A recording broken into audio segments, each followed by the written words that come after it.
I'm Bruce Buffer. It's time for the Anthony Gorgano Show!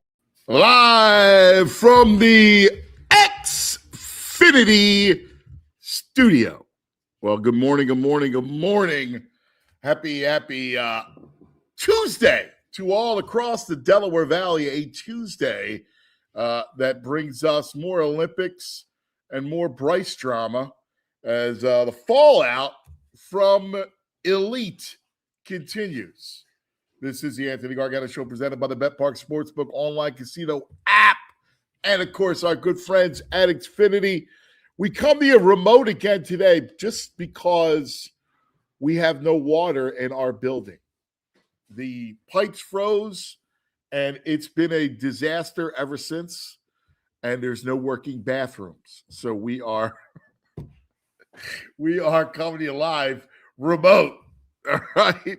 I'm here with the dogs, VG, the same, and Jules, everybody behind the scenes working diligently remote, and it's weird. But I got my coffee, so I'm happy. I'd be a lot happier if we didn't have to deal with all this Bryce Harper drama. It's gotten so ridiculous that Michael Wilbon on PTI came out with his bold statement. Bryce Harper will be traded by the end of spring training. What? What are we talking about here? I mean, listen, Dombrowski's completely on my nerves. I don't understand the anti-Bryce thing here, but whatever.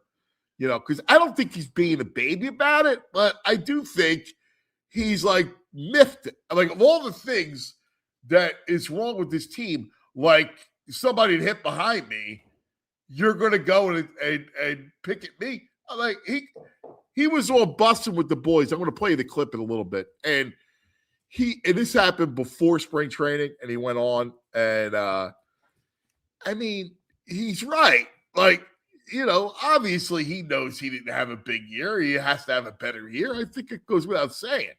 But I do think having someone to hit behind him is just a paramount need. Like, you got to have somebody to hit behind him. Now, listen, Bryce is a smart dude.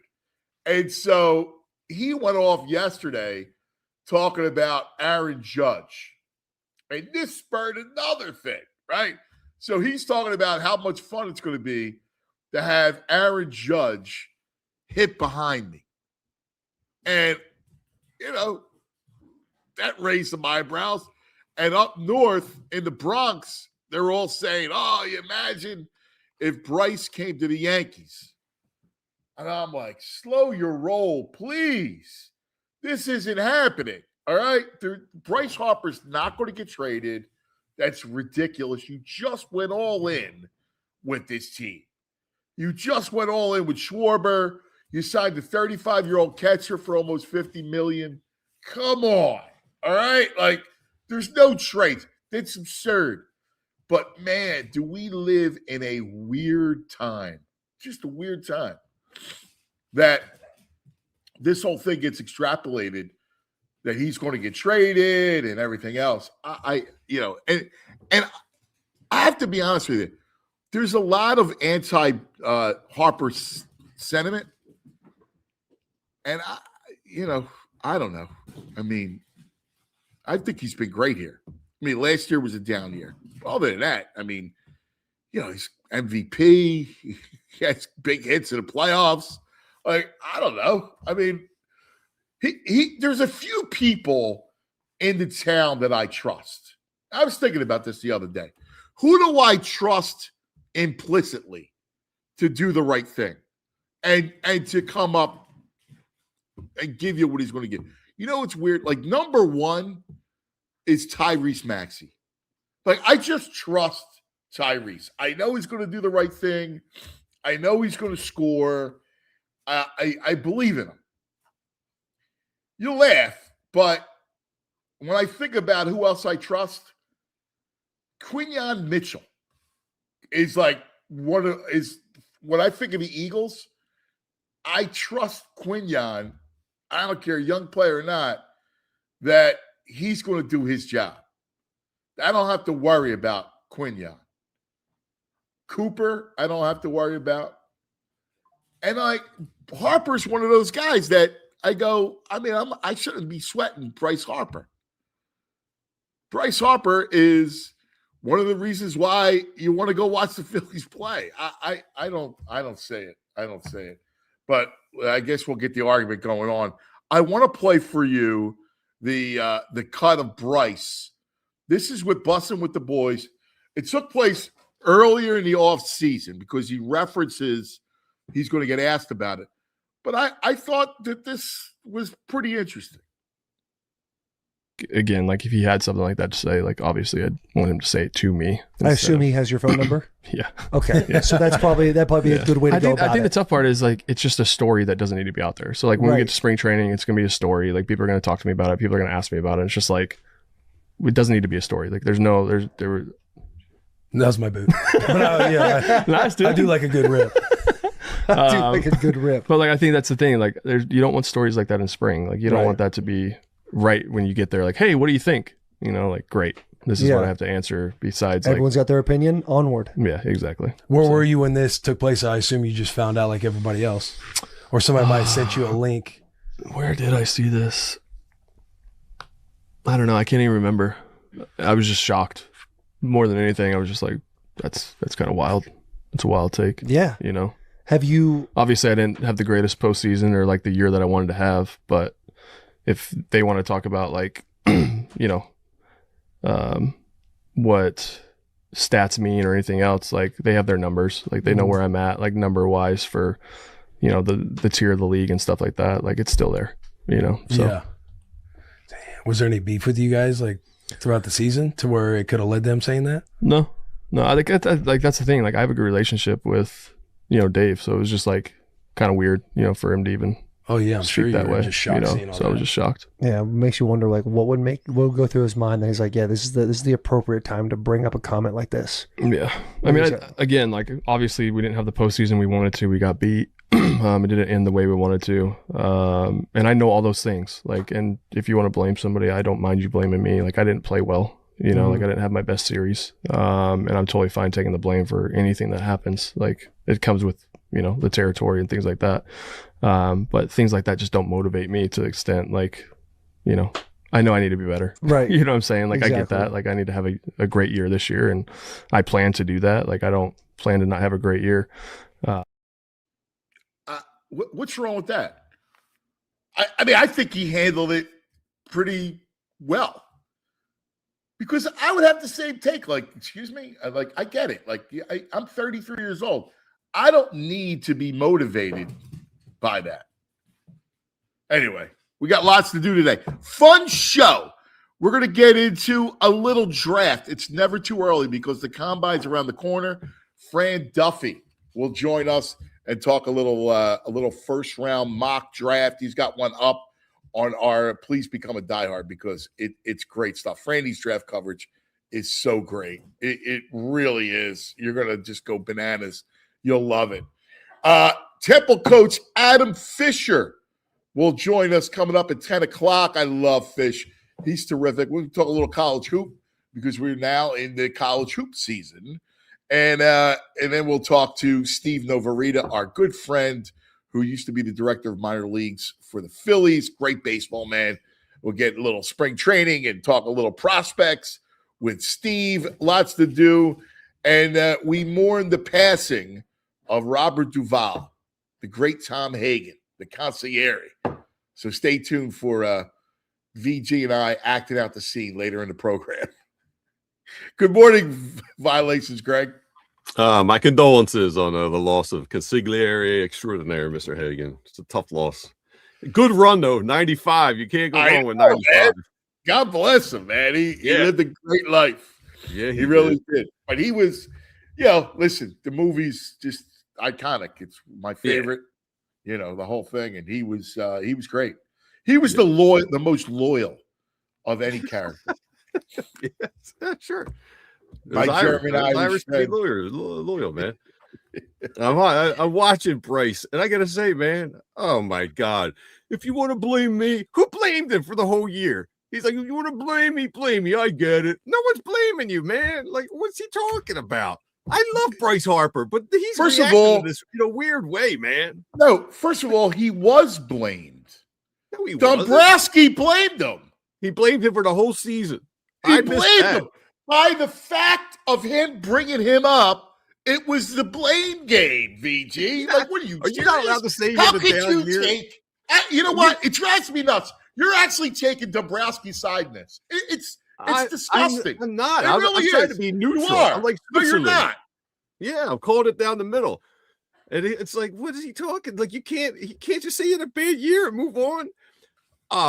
This Once has to be again, a story. You know who's making it a story? Dombrowski.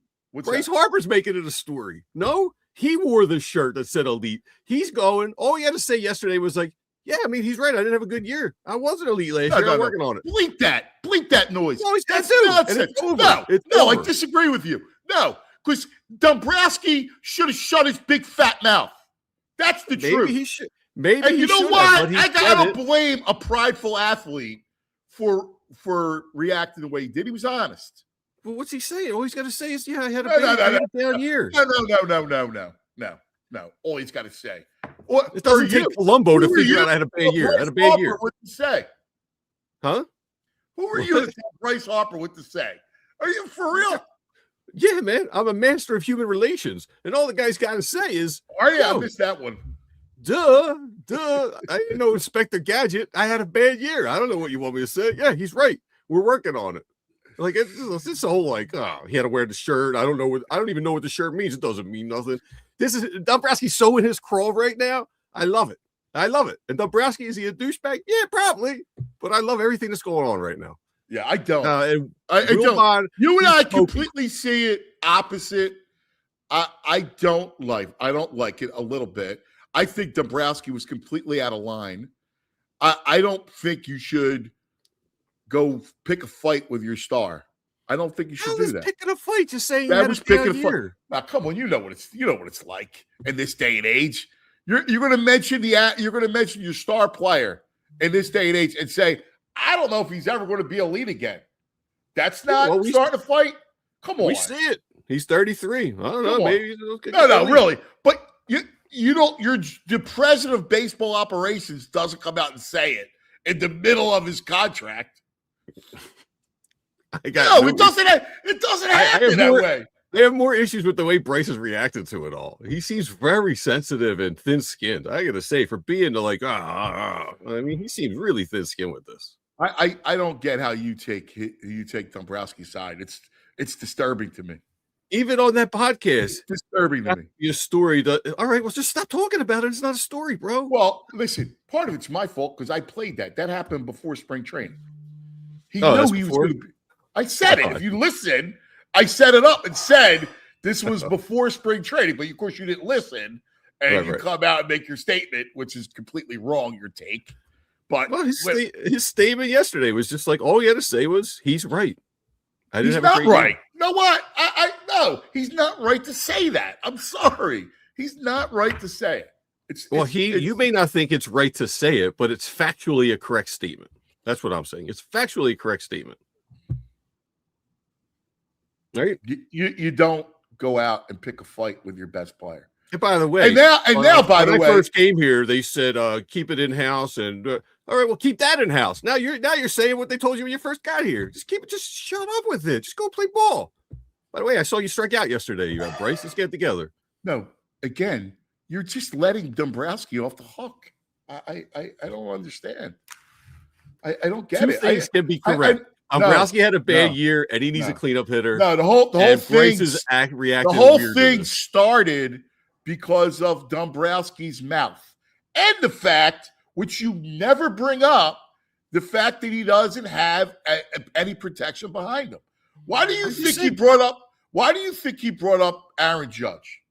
He brought up Aaron Judge because it's like, hey man, it's going to be fun actually having a human being hit behind me. Yeah, because he's tweaking him. That's why I'm here for it. Let's go. I have no problems with this at all. It is weird. I find his reaction really weird to be the guy. And then you got Michael Wilbon on PTI saying he's going to get traded. Now that dude's smoking. Who knows what he's smoking? Some herb that I wish I had my hands on right now, but that's ridiculous. No, but again, like that's what happens when your GM comes out and says stuff like that. With talking heads on ESPN say ludicrous statements. I mean, Ken Rothensal's out there being like, yeah, I mean, was he trying to tweak him? Yeah, probably. And it's okay with that. Like, yeah, tweak him a little bit. He's a little too comfortable. It's been 6 years here. 7 years. Oh my God, comfortable? I don't think the guy. Here's the thing. You throw these words around, comfortable. Like the guy had a down year. He had a bum wrist. Had nobody hitting behind him, and he had a down year. I don't take that as him being comfortable. I give him the benefit of the doubt. Like I started with a bunch of. I started this thing, and I'll ask you. There are a few guys in this town right now that I completely trust. To just do the right thing. That's it. Just do the right thing. Number one in the entire city, in my eyes, is Tyrese Maxey. Agreed. Like Maxey, I know will do the right thing. Like he'll always give you his all. He'll do the he's right had a couple thing. games. He's had a couple games. It's the one game he looked terrible. He looked like he didn't give his all, but I agree with you. I agree with you. Oh my God. He's at the top of the list. But I mean, I'm not blind. I saw the one game where he mailed it in. You're I don't even know what to say. Now you're going to take shots at Maxey? I can't stand you. Oh God. These guys are above any kind of critique. No, but again, everything's relative. Like you pick your fights with guys that, commit the crime of not trying all the time. Like you got a guy like Maxey. I mean, I don't know. I don't know how you discern him not interested or him tired or him, banged up and not having, any help. I mean, there is such a thing as that. 100%. I'm just saying there was one game. He's not above critique, though. I love him. I agree with you that he's at the top of the list. No, you don't. No, you don't. Yep. You don't. No, you don't. You don't. You don't respect Tyrese Maxey. You can't criticize anyone at all without this. No, but certain guys, you don't need to take shots at. Man, I'm glad we're separated in this. I'm glad we're like 10 miles apart from each other today. Why? Because I would choke you. Because my arm would probably be punched a couple times already. I feel my arm feels good. I could throw a little bit today. No, I mean, all kidding aside. I mean, no, I agree. I mean, there's guys that I trust. I trust Maxey. Weirdly, of the Eagles, probably the Eagle I trust the most is Quinyon Mitchell. If that sounds insane, but I do. I trust as a professional. I think Q goes out, and I know what I'm going to get from. I agree. I would throw Coop in there too. I think the two of them. Yeah. After that, no, they get slim pickings. But Bryce is one of those guys where him, Schwarber, I know what I'm going to get. Right? Like I know what I'm going to get. I know I'm going to get supreme effort, and I know I'm going to get a try. I know I'm going to get effort. Like they're prideful guys. Like Harper's a prideful player.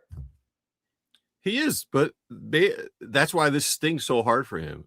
And I mean, he's been injured a lot lately. I don't know. Maybe he's. Well, it was 1 year. He had a wrist injury last year. Like that happened. The year before. When was the year he threw his arm out? 2 years ago. 2 years ago. So, I mean, he's getting a little trend here. Maybe he's not taking care of himself the way he needs to be. Oh maybe he's all. No, why would you go? Why would you go to there? He's not. I'm just saying. Because why? Because you can take care of your wrist. I'm not an expert on that. So no, you're not. Like that's absurd. I'm just saying like, he's getting cleaned up a lot. Pulling a hamstring, you go, well, maybe you're out of shape. But having a wrist injury, where you foul ball your wrist, that's not taking care of yourself. I'm just saying he's dinged up. You go there. That's a cheap shot. You're just like Dombrowski. You two are twins. Listen, if you saw him on TikTok, I think you'd be a little irritated yourself. He's making carrot cakes and he's drinking the raw milk. He's doing all these little how to come make a smoothie with me today on TikTok. I mean, maybe it needs to be working out a little bit more. I don't know. He's TikToking an awful lot. He's got all day long. What are you talking about? TikTok. Is that where we're I don't know. now you're on the guy for TikTok?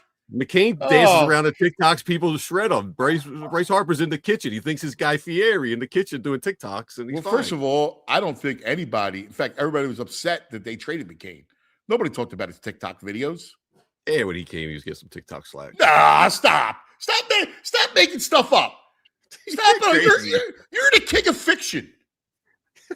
Bad That's not fiction. true. My specialty is non-fiction. Your specialty is bad fiction. It's fan fiction. Bad fiction. All right. We got Franny coming up. We got lots to do. We got Fish coming. I'm looking forward to Adam Fisher, VG. Yeah, dude, I love Fish. I want to talk to him. I saw a game or two this year. He's got a couple players I like. I think they're going to make a run in that tournament for his conference. I love the Fish. 15-10, and college basketball was a lot of fun. So always great to catch up with Adam Fisher. We got our buddy Steve Noworyta coming up at 10:30, former director of minor leagues. And this will be interesting to kind of get his take on, when's the right time for a kid? Like, how do you know when to call? Like, Aiden Miller, I want to see Aiden Miller early this year, right? Yeah, so like next week. We got Franny coming up to talk about little mock. Some draft. Yeah, which I like. Hey, also, friend of the show, happy anniversary to the Brain. I saw on social media today is his anniversary. I think it's 1 year now he's been married. So God bless the Queen and the Brain. We love the Brain. Yeah, we love the Brain. Dude, and then a little later on, don't let me forget, you and I talking Hagen. Oh, yeah. I got the script. Because copyright, we can't play clips, so we might have to act that out.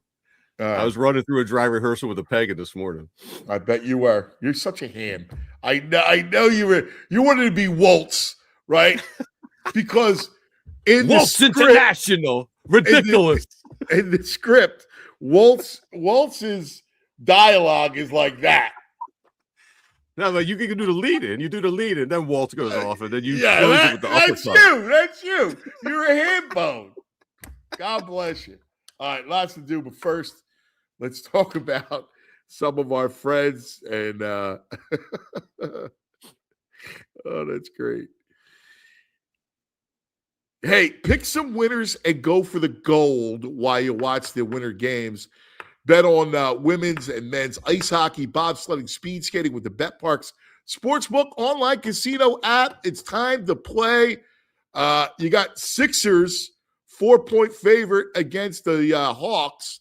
Join me now with the online casino and sportsbook app where there's always another way to win. New customers score up to $1,000 bonus back in the first 24 hours.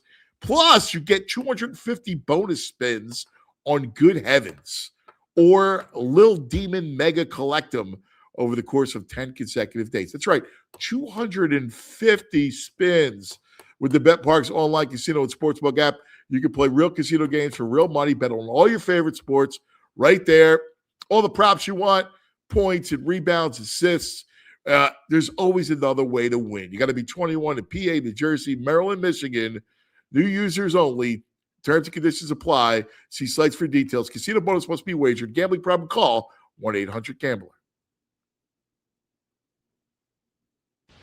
Starting off the new year, I'm going to optimize me because I'm going to start taking Mars Men. Why? Because I've been feeling sluggish and the 40s isn't hitting the same way as my 30s did. And Mars Men gives you the same benefits of optimized testosterone, energy, strength, and focus without shutting down your body. No synthetics, no needles, no dependency. It's like hitting that reset button on the hormone factory instead of shutting it down. And the best part, there's a 90-day money back guarantee. So there's no risk to you. Worst case, you don't love it, you get your money back. But 91% of users keep using it and keep those high energy levels. For a limited time, our listeners get 50% off for life, plus free shipping and 3 free gifts at mengotomars.com. It's the perfect way to kick off the new year strong. That's mengotomars.com for 50% off and 3 free gifts when you check out. All right. Now, what do you think, man? Let's talk a little draft. Hey, we got a Fit Dad CEO super chat real quick. $20 he just put up. Cuz in his bag today with quotes, bleep that and stop making stuff up. Going to be a fun show. Love you, Fit Dad. Here's the thing. I wake up, I take Anthony to the bus stop. It's early. It's like 6:15. So I turn Tunis on because I love Tunis. And I'm listening, and then next thing you know, there's people that are ripping Harper. And I'm going, what are we doing? Why are we ripping Harper? I just don't get it. I love our superstars. Listen, take Hurts. The guy, listen, I can critique him, but the guy's a winner. Like, even if I critique him, the next sentence out of my mouth is, but that dude's a winner and he's won a Super Bowl, right? Like, all right. Like, what are we doing? Like, why are we going out of our way to rip dudes? Like Maxey.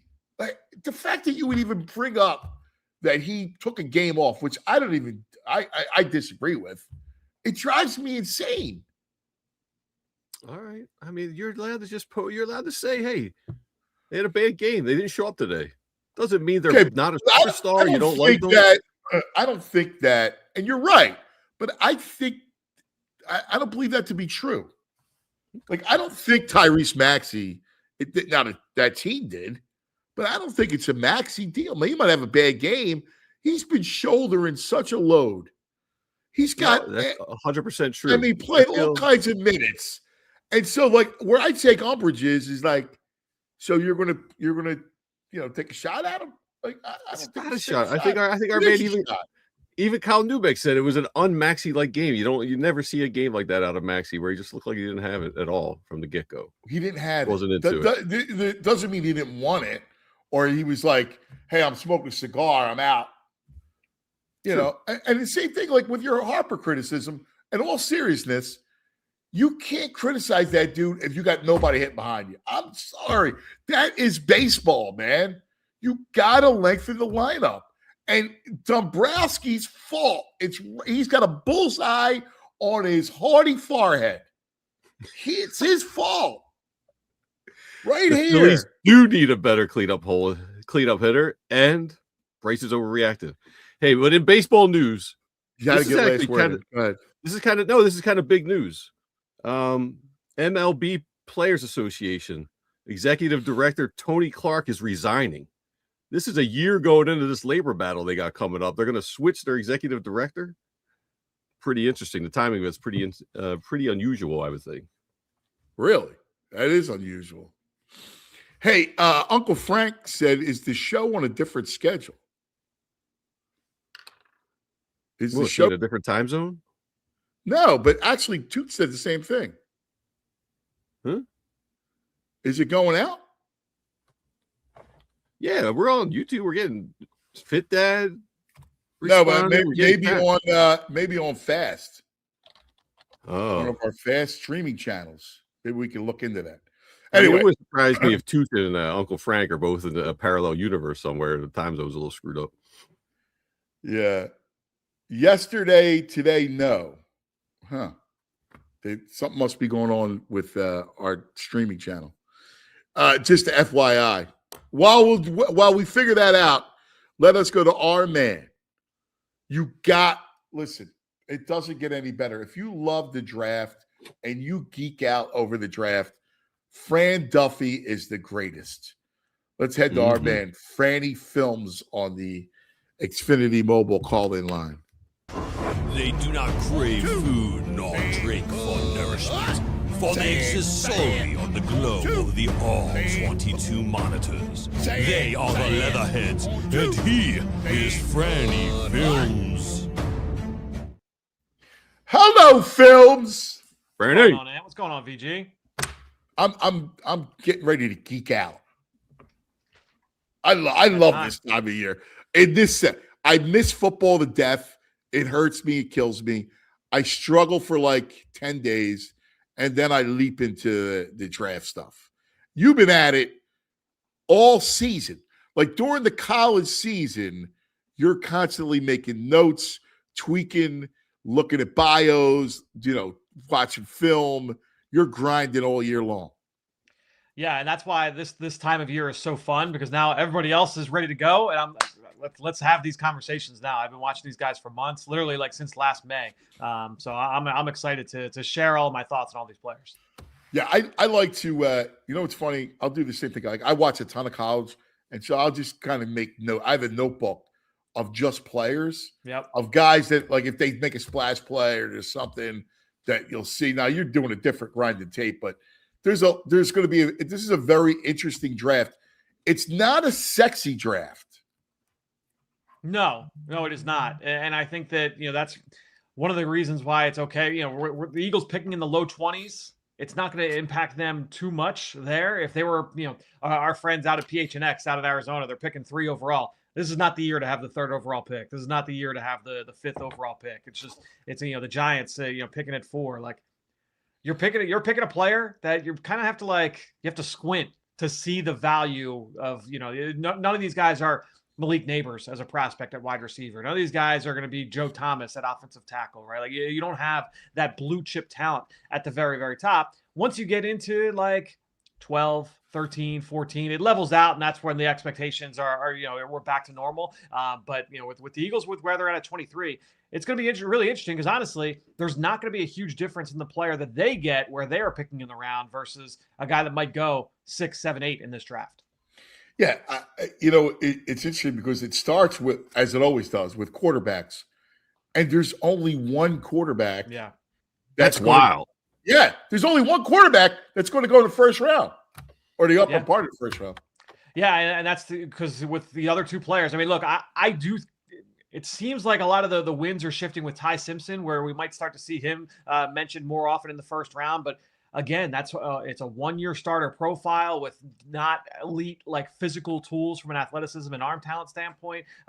Got banged up down the stretch. There are holes in that profile. Garrett Nussmeier, a player, and I know you feel the same way about Nuss that I do. I'm a big believer in him being a potential starter down the line. But this is a guy that has had injury issues, and there's talk about he might have a chronic knee issue with him moving forward into the NFL. And so it's not a squeaky clean draft at the top, especially at these priority positions. You look at quarterback, you look at offensive line, you look at wide receiver, you look at pass rush, you look at corner. A lot of these positions, there are good players, but there's not that elite blue chip talent. What's interesting is the edge guys, because you got Reese, you got David Bailey, who I like, right? And you got the Miami guys. So where does that fit in?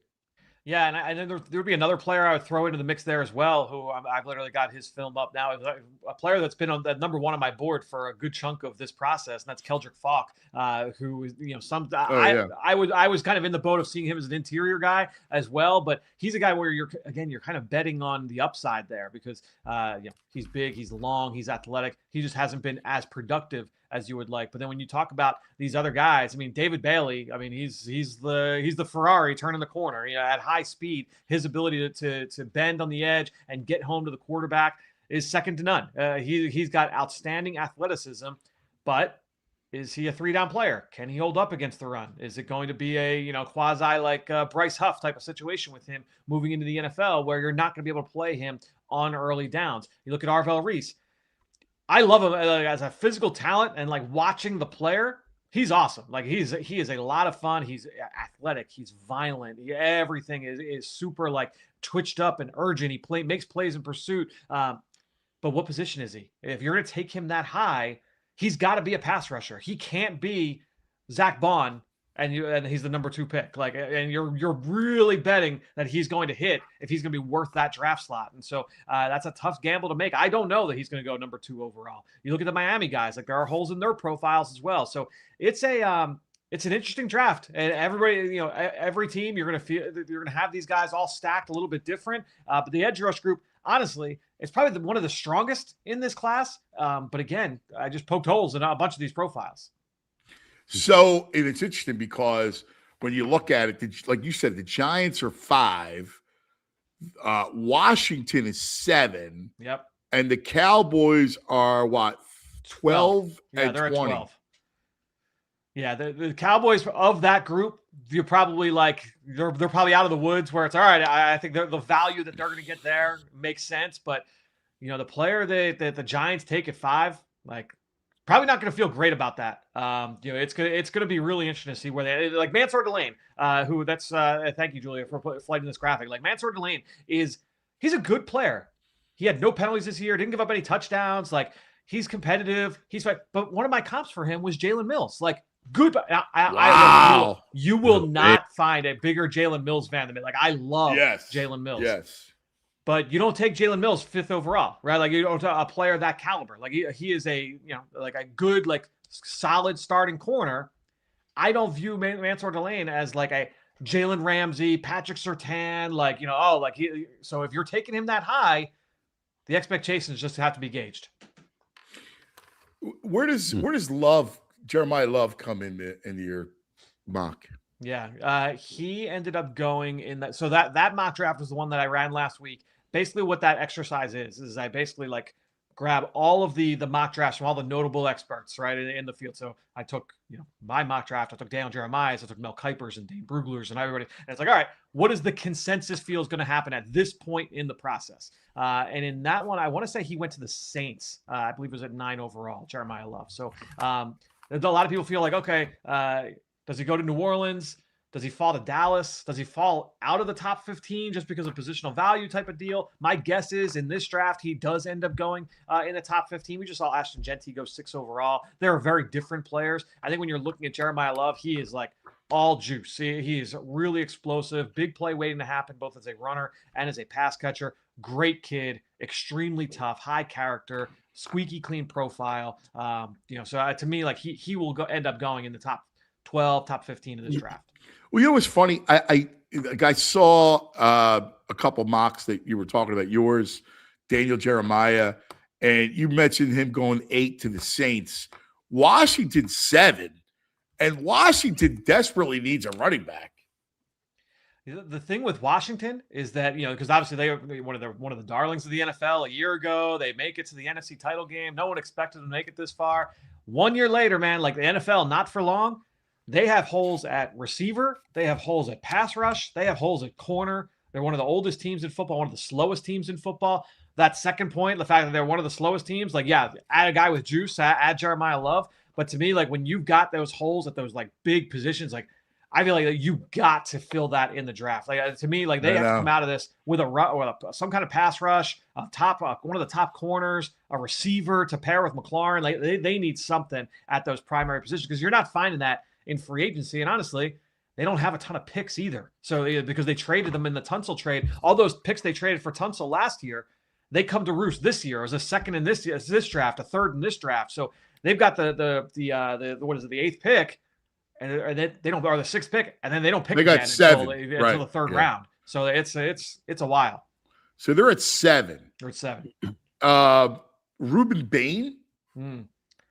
He fits them. And I think when you hear Dan Quinn talk, they obviously want to set the tone from a physicality standpoint. A lot of the guys that they typically go after kind of match that. Ruben Bain is all physicality. He's all gas, no brakes. Now there are questions about the overall athletic upside. I think I mentioned to you a couple of the guys that I wrote down while watching him back in the summer were our friends Brandon Graham and Vinny Curry. He is that type of player where he is just all motor and mean. He is going to come right through your face mask and try and drive you back into the quarterback. Wins with technique, wins with effort. the lack of length. We'll get the official measurements next week, a week from now. That's going to be big for him. That's going to be one of the big knocks. And then the overall testing will be a big knock in terms of like, all right, what is the overall athletic upside comparing him to guys like Bailey and Reese and Falk and some of these other players at that spot. Where do you got Makai Lemon? He's a receiver from USC who I like a lot. Where do you have him going? You see him sliding at all in the first round? The popular spot for him right now is with the Jets at 16. And basically they have the Jets are looking for another receiver, trying to set up a soft landing spot for whoever that future quarterback's going to be. He's drawn a lot of comparisons to Amon-Ra St. Brown, played at USC, slot receiver, high volume target. I love St. Brown. St. Brown was a top 25 player for me coming out. He ended up going in the 4th round, and I feel good about my evaluation for him when he was at USC. I do not see that same level of player personally with Lemon. He's been ultra productive. I'm very interested to see what he measures in at. We don't have official measurements on Makai Lemon because he was an underclassman. And then I don't think he's like a dynamic athlete at that size. And so if he comes in 5'10", 190, and he doesn't run well, even though he's really tough and he catches everything, like he's got elite hands. That's tough. But that's because a lot of people will say like, oh, he's like a mini Puka. Well, it's like, all right, well. Yeah. Puka, one of the big things about Puka Nacua is that he's really big and he's really strong. Like, you're taking that away. That's one of his superpowers. So, that's going to be an interesting valuation with Makai Lemon. Where's the tight ends? Let's look at the tight ends because that's something the Eagles desperately need to go after. Yeah, and I think we've seen tight ends go relatively high in the last 2 drafts. When you look at last year, certainly Colston Loveland goes top 10. Tyler Warren goes in the top 15. Both guys paid off as rookies. You go the year before, Brock Bowers goes, I believe, 12 to the Raiders, pays off immediately as a rookie, one of the most productive tight ends in football when he's on the field. And so I do think that what we'll see is that, because really there's only one first-round tight end in this class at this point as we're sitting here, and that is the tight end from Oregon, one of my favorite players in this draft, Kenyon Sadiq. Now, Sadiq is a different type of physical talent. Like he's built like Calcaterra. He's not like tall and long like Goddard, like inline presence. He is more of your move tight end. He's an elite athlete, but he's not a bad blocker. He's actually a good blocker with what he's asked to do. Like they use him up at the second level, like inserting as a lead blocker, like all those plays that we saw with Calcaterra last year, where Calcaterra's getting folded like a folding chair at a 10-year-old party. That is not Kenyon Sadiq. Kenyon Sadiq is meeting those blocks head on, running his feet, and digging those guys out onto the ground. So I think when you're looking at Sadiq, he's a really fun player. The question is going to be, who are the teams that could be in the tight end market? A lot of people, I think he ended up going to Miami in that mock draft exercise. I don't think Miami is going to be shopping at tight end. I think they've got other aisles that they need to be able to shop in. They've just brought in a new head coach and general manager. I don't think they're spending their first pick on a tight end. So to me, I don't think that he goes there. Does he go to Kansas City as an heir apparent to Travis Kelce? That would probably be the ceiling. But then after that, everybody else seems to have answers at tight end. So it's going to be really interesting to see where Sadiq ultimately falls in this draft. What Eagles wise, where are you kind of projecting at? I've been one of the few. It was in that mock draft. The most common position, and it's like 2 of the top 3 players or 3 of the top 4 players were corners. I know. The kid from Clemson. Yeah, everybody Clemson, I love Avion Terrell. I'm not gonna shed a tear if Avion Terrell is an Eagle. To me, I would be shocked if they went defense in the first round. I do think this is going to be an offensive player, whether it's a pass catcher, whether it's an offensive lineman. I think that we are starting to see, like, all right, like so often or for so long, it was, hey, like all the money is in these vets on offense. That's where it's the highest paid offense. We got to get a young defense. Well, now those guys are starting to get paid now. We're going to see that in the coming weeks, coming months. Now you got to offset that with young talent on offense. So whether or not A.J. Brown is here or not, whether or not Lane Johnson is here or not, Landon Dickerson, we go down the line, they got to start, getting some reinforcements on the offensive side of the ball. So in my first mock draft, I gave them a receiver. My guess is I'll probably still feel that way once we get out of the combine. I'll do a post combine mock draft. My guess is we're looking receiver, but I think I think the Eagles could be looking at an offensive lineman as well. Certainly, whether that's Vega Ioane from Penn State, big physical mauling guard, or if it's one of these tackles that are going to be like middle to the latter stages of round 1, not finished products, but like super athletic with some traits to develop. There's a lot of those guys. Yes. It's interesting because you got a couple guys early, which you expect, And then there's like a run of about a half dozen of them. Yeah. Where there's just, and listen, you know, you could see it, like 3 of those guys are going to be starters. Yep. And then 3 of them are going to be busts. Like you could just smell it.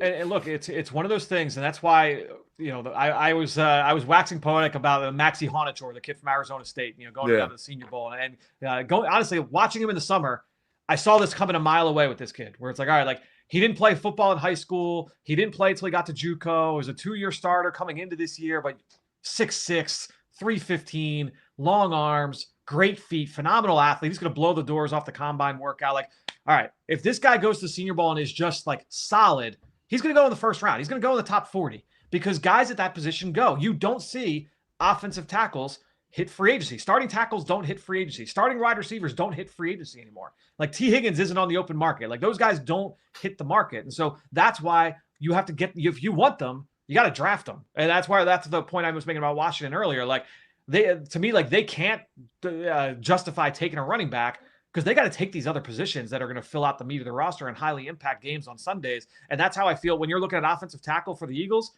If you want one, like you kind of have to take them. And those guys they're going to go, especially if they're not, even if they're not refined, not fully developed. Those guys tend to go early. Frandy, do you have to, a guy like that at Arizona State who hasn't played much organized football, do you think they go into it thinking differently without Stoutland here? Is that a guy they may have been really aggressive towards and now maybe they're a little hesitant? The way I've kind of landed on a VG is that I don't think that the way they view those kind of players is going to change. I think that it's more about, hey, like, how good do we feel, that I'm speaking like as the Eagles internally, how good do we feel about our ability to maximize their development, like get them ready early? They put as much into player development as anybody in the NFL, right? Like that, the department that like Connor Barwin works with, like that is an aspect of the organization that they feel is a strength and a weakness for others, right? And so they might look at this and say like, hey, we still feel really good that we can get an offensive tackle up to speed and get him ready to go. But I think that there is reason that you probably had the benefit of the doubt when you had Jeff Stoutland, that now it's like, all right, there's a little bit of proving that's going to need to be done there at that position. And so I don't think that their rubric is going to change. I don't think their factors change. I don't know that Chris Cooper is going to come in, the new offensive line coach, and say, oh no, like I want this, and this, and like Howie Roseman and the whole personnel department are going to completely change the way they look at the position. I just think that now it's going to be like, all right, like the proof is going to have to be in the pudding about getting the most out of these guys once they're in the building. What do you hear about speaking of the coaches? What do you hear about the new quarterbacks coach for the Eagles? Yeah, and Parks Frazier, who was on the staff last year, he's been in like the Nick Sirianni tree for a bit. But I do think that and I was going to talk about this with EJ later as well. It is important to remember that. So he was with Frank Reich. He was with he's been part of this tree, right? So when I think when Reich left Indianapolis. He became the play caller. He was one of the youngest play callers in the NFL. And when you're looking at Frazier, he actually spent a year with Mike McDaniel in Miami in 2024. Yeah, before coming to the Eagles last season. And so while he has been in like the Nick Sirianni like tree, he has also been in that Shanahan style tree, which is obviously the way they're trending with the Sean Mannion hire. And so I think that his ability to kind of speak both languages, I think that's important. I was a little surprised that it wasn't a more seasoned quarterback coach, a guy that has maybe a little bit of a heavier voice when it comes to Jalen Hurts and making sure they're hammering away on footwork. But the way I'm looking at it is like, all right, if you couldn't get that guy, having someone that has that ability to be able to again like speak both languages and then say like, all right, like all the Sirianni stuff plus all of the Shanahan style stuff, I think that certainly is an advantage. It's going to be wild, man, because they're pretty thin on experience. Well, on that side of the ball, man. Let's go. I mean, Sean Mannion was playing 3 years ago. Like when the Eagles went to the Super Bowl and they lost to the Chiefs in the Super Bowl, Sean Mannion was not coaching. It's crazy. Yeah, well, I know. But he really wasn't playing either. I mean, he was hanging out. Yeah, you know what I mean. Like, it wasn't coaching. So it's a meteoric rise, certainly for the offensive coordinator. It's going to be interesting to see how Jalen kind of responds to it. In fairness to Hurts and to Jalen, it's like, all right, like, I'm just hoping he buys in because I don't know. I mean, I don't know how good he is. Like, obviously, the backup quarterback, sees the game. They're in rooms. They can make a really good coach. But, you got to have buy-in from your players. And, I don't know how he commands a room. I don't know how he gets along with – I mean, you hear great things about him, that interpersonally he's got good skills. I mean, you owe it to Hurts to give him the best coaching around him. Right. And so, I think that I've heard so many players talk about this over the last few years, last few seasons. And it's like, because we've seen so many young coaches come up. And there was a quote, I want to say it was from Kyle Van Noy. He might have been on, I think it was with Kay Adams. I think it was relatively recently. It was towards the end of the regular season. He was asked about, the young coaches and guys coming up. He said, look, at the end of the day, we in the NFL, and I've heard Mike McDaniel talk about this too, from when he was coming up as a young coach. He's like, I came in, all these guys were older than me. And, there's a little bit of self-conscious that creeps in. And he's like, at the end of the day, what I realized was, as long as I can give value to them and they think I'm going to get them better, it doesn't matter if I'm 10 years older than them or 10 years younger than them. If they think I can make them better, like, that respect will come. And so I think that it'll be incumbent on Sean Mannion to kind of prove that early on, for whether that's Jalen Hurts or whether that's Cam Latu. Like, at the end of the day, like, all those guys, you're going to need to be able to buy in your own right. No, you're right. I mean, look, that's essence of coaching 101, right? Which is, do the players believe in you? Do they believe in your message? Do they believe in what you're trying to accomplish? I mean, it works every level, from youth all the way up to big-time college in the NFL and every other sport. Like, are these players buying into you? That's it. And that's what, Nick Sirianni talks about, like, the connectivity and all that.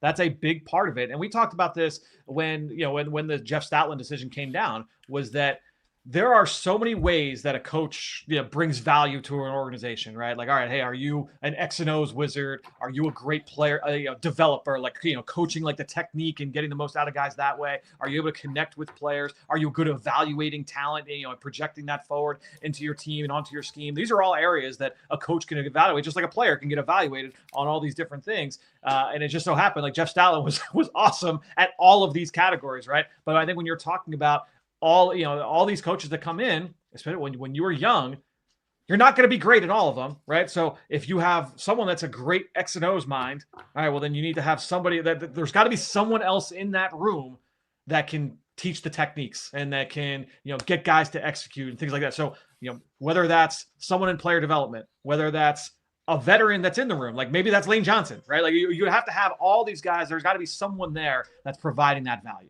Yeah, I mean, and that's the only thing when we talk about the quarterbacks coach that I really want for Jalen, because if he's about to make this dramatic transition, and in doing that, you got to get him the best help for footwork, for all that sort of thing, and to ease that transition, because it's a big deal. Yep. Yeah, and that's what, and we talked about this all the time last year. How many times do we say, like, hey, Jalen Hurts hits the top of his drop and the routes aren't ready yet? And so, I would say it at the time was that could be the design, and the problem with the design. It could also be the quarterback, like, or it could be both. It could be, you know what I mean? Like, and it could be one thing on one play. Maybe it was the quarterback's fault in that first quarter, third drive of the first quarter, but it might have been the concept's fault in the third quarter, right? Like, so it will be up to the coaching staff, the new coaching staff, to get all of that stuff ironed out. Hey, listen, the game's fast, right? So this is not a slight on Hurts, but your 3-step drop can't be 2.5 steps, because if it's 2.5 steps, that means you're at the top of your drop before the play develops, like you just said. Yep. And I think there was a lot of that last year going on. And so all that stuff, you can't rush through things. Like, it all matters. It's all, you talk about interconnected, that's all interconnected into the offense. Exactly right. And that's when you play an offense like this, so much of the passing game, in any passing game, is timing and rhythm and all that. And so if the rhythm is off from the drop, then it's not going to be good when the ball's going to go when it comes to coming out. Like, it's got to be good at every stage of the play. if it's going to be able to hit. And so, so often it was like, all right, like you're rolling the dice whether or not like it's going to be able to hit. It's like, to me, that's coaching. Dude, the player's the player, but that's where coaching comes into play, which is, hey, dude, you really got to fix this part of it. Here's how we're going to do this together. Like that's paramount. That's why great coaches are great coaches. That's why you saw Ben Johnson, turn Caleb Williams into a real quarterback, not just a guy with a lot of talent. Yeah, and we've seen cases like this before. Whether you talk about like the first Doug Peterson staff with Carson Wentz, right? Where it's all right, you have Doug who's presenting his value, and then you have Frank Reich, who's got his hand on Carson's shoulder, and then John DeFilippo is the one who's like the bad cop. The good cop bad cop routine, right? So being able to have that dynamic. And it's not just a quarterback. It's literally at every position. You want to be able to make sure you kind of foster that development so that all sides are kind of being served in that way. Seems like such an uphill battle. I mean, he's got Manu is not a good quarterback. He's a backup coach in 2 years, and you got a guy who's been to 2 Super Bowls, won one, and was a Super Bowl MVP. I don't know, man. It's going to take a lot to come into that room and have Jalen Hurts to respect what you're saying. Because as a human being, as a player, you're like, dude, you ain't been through what I've been through. Trust me. Like it may take a Herculean effort by Manu. Yeah, but it will be like, and I would imagine that. Jeffrey Lurie, Howie Roseman, like when you had your exit, Nick Sirianni, when you had your exit meeting with Jalen Hurts when he left, we all saw the shot of Nick and Jalen in the auditorium during the last scene of Hard Knocks. Like, yeah, we'll be back. Like parts of that conversation, I'm sure, like, hey, like there's going to be changes. Like we both have to embrace that change, right? So I think that's certainly something to note for sure. Yeah, but it's also on Mannion to tell those guys how he's going to get Jalen to buy in. Like he's not going to buy in. He knows that Jalen's resume is a lot better than his own. So I'm sure he's not going to go take that tact of, hey, dude, when I was, I'm sure he's going to be more collaborative with Jalen to make sure that, he's buying into what he's got to say. Yeah. It's to me, it's one of the, how fast that happens. It's going to be one of the big determining factors of the season. Because sometimes that stuff doesn't happen. I know, like with Green Bay and like Aaron Rodgers and Matt LaFleur, like that took time. It wasn't like, oh yeah, we hit the ground running and Aaron Rodgers was MVP right away. So that's going to be a big adjustment. All right, I got one thing for you. Bryce Harper, you're a sportsman. Where do you line up on the Bryce Harper situation with that big mouth Dombrowski poking at him? Objection, leading the witness. No, I've got a feeling on it. I was very shocked with how Dombrowski kind of laid that out there. That we're going months ago now, and does not shock me at all that Harper is still carrying that with him like that to this point, like coming back showing up for spring training, and that's one of the first things he says. Does not shock me, but honestly, I think it's good. I think it's good that fueled him through the offseason. And as long as he can stay healthy, like I'm excited for Bryce Harper here for the start of the season. Yeah, I think he's going to have a big year. It would bug me too if I got some suit upstairs trying to tell me that I'm not elite anymore and question that. It would bug me. Yeah, I mean that's and those guys, like, how they're wired, like, because honestly, it's the same thing. We know that Jalen Hurts like has these same kind of you're always looking for some sort of motivation, and so that to me, like, if this is like the kick in the pants that like Bryce Harper needed like this offseason, not that he wouldn't have already been putting that work in, but just that little extra juice, it can't be a bad thing. Team Dombo, yeah, Freddie. No, I wouldn't have done it. If I was him, I would not have done it. He's not Team Dombo. He just said it's good. Let a fire under his butt. No. Let's go. No, because even Bryce said it. He goes like, I don't need that. Like, yeah. Like, listen, he's inner driven. He's 33 years old. You're not, driving him anything more than that. He knows what he's doing. He knows what he needs to achieve. He hears everything. So what's a little reminder? Why is it bugging him so much? Dombrowski just reminded him about it. Oh, but it's disrespectful. It is. It's a disrespectful thing. To me, you're playing with fire. You're poking the bear when it doesn't need to be poked. Like that's one where I probably wouldn't have done that if I were Dombrowski. But like the other thing I just know, like where there's smoke, there's fire. So like to me, for Dombrowski to say something like that publicly, that did like kind of get my alarms going. Like my alarm bell's going off in the back of my head. Like all right, like what's going on in that building, kind of deal. Yeah. Yep. So you're calling him Big D Dombrowski. That's what I hear going on over there. Yep, he's a double D. Hey, Franny, tell us about what you're doing for the draft, because we really want to get diehards to be signed up. This thing is you put so much heart and soul into this thing. It's got to be consumed. Yeah. So look, let me pull it up real quick. I've got profiles written on, it's almost, let's say, 240 players, and there's 400 names, just about 400 names in the draft guide right now. So you want to know who's in this draft? Like, there's bio stuff. There's I'm just literally just going right down. Like you have the bio, you've got physical tools, you got what they do in the pass game, what they do in the run game, how they're used in the offense, how, analytic, numbers that matter, what scouts and media types are saying about this player, player comparisons. I do comparisons for every guy that I watch.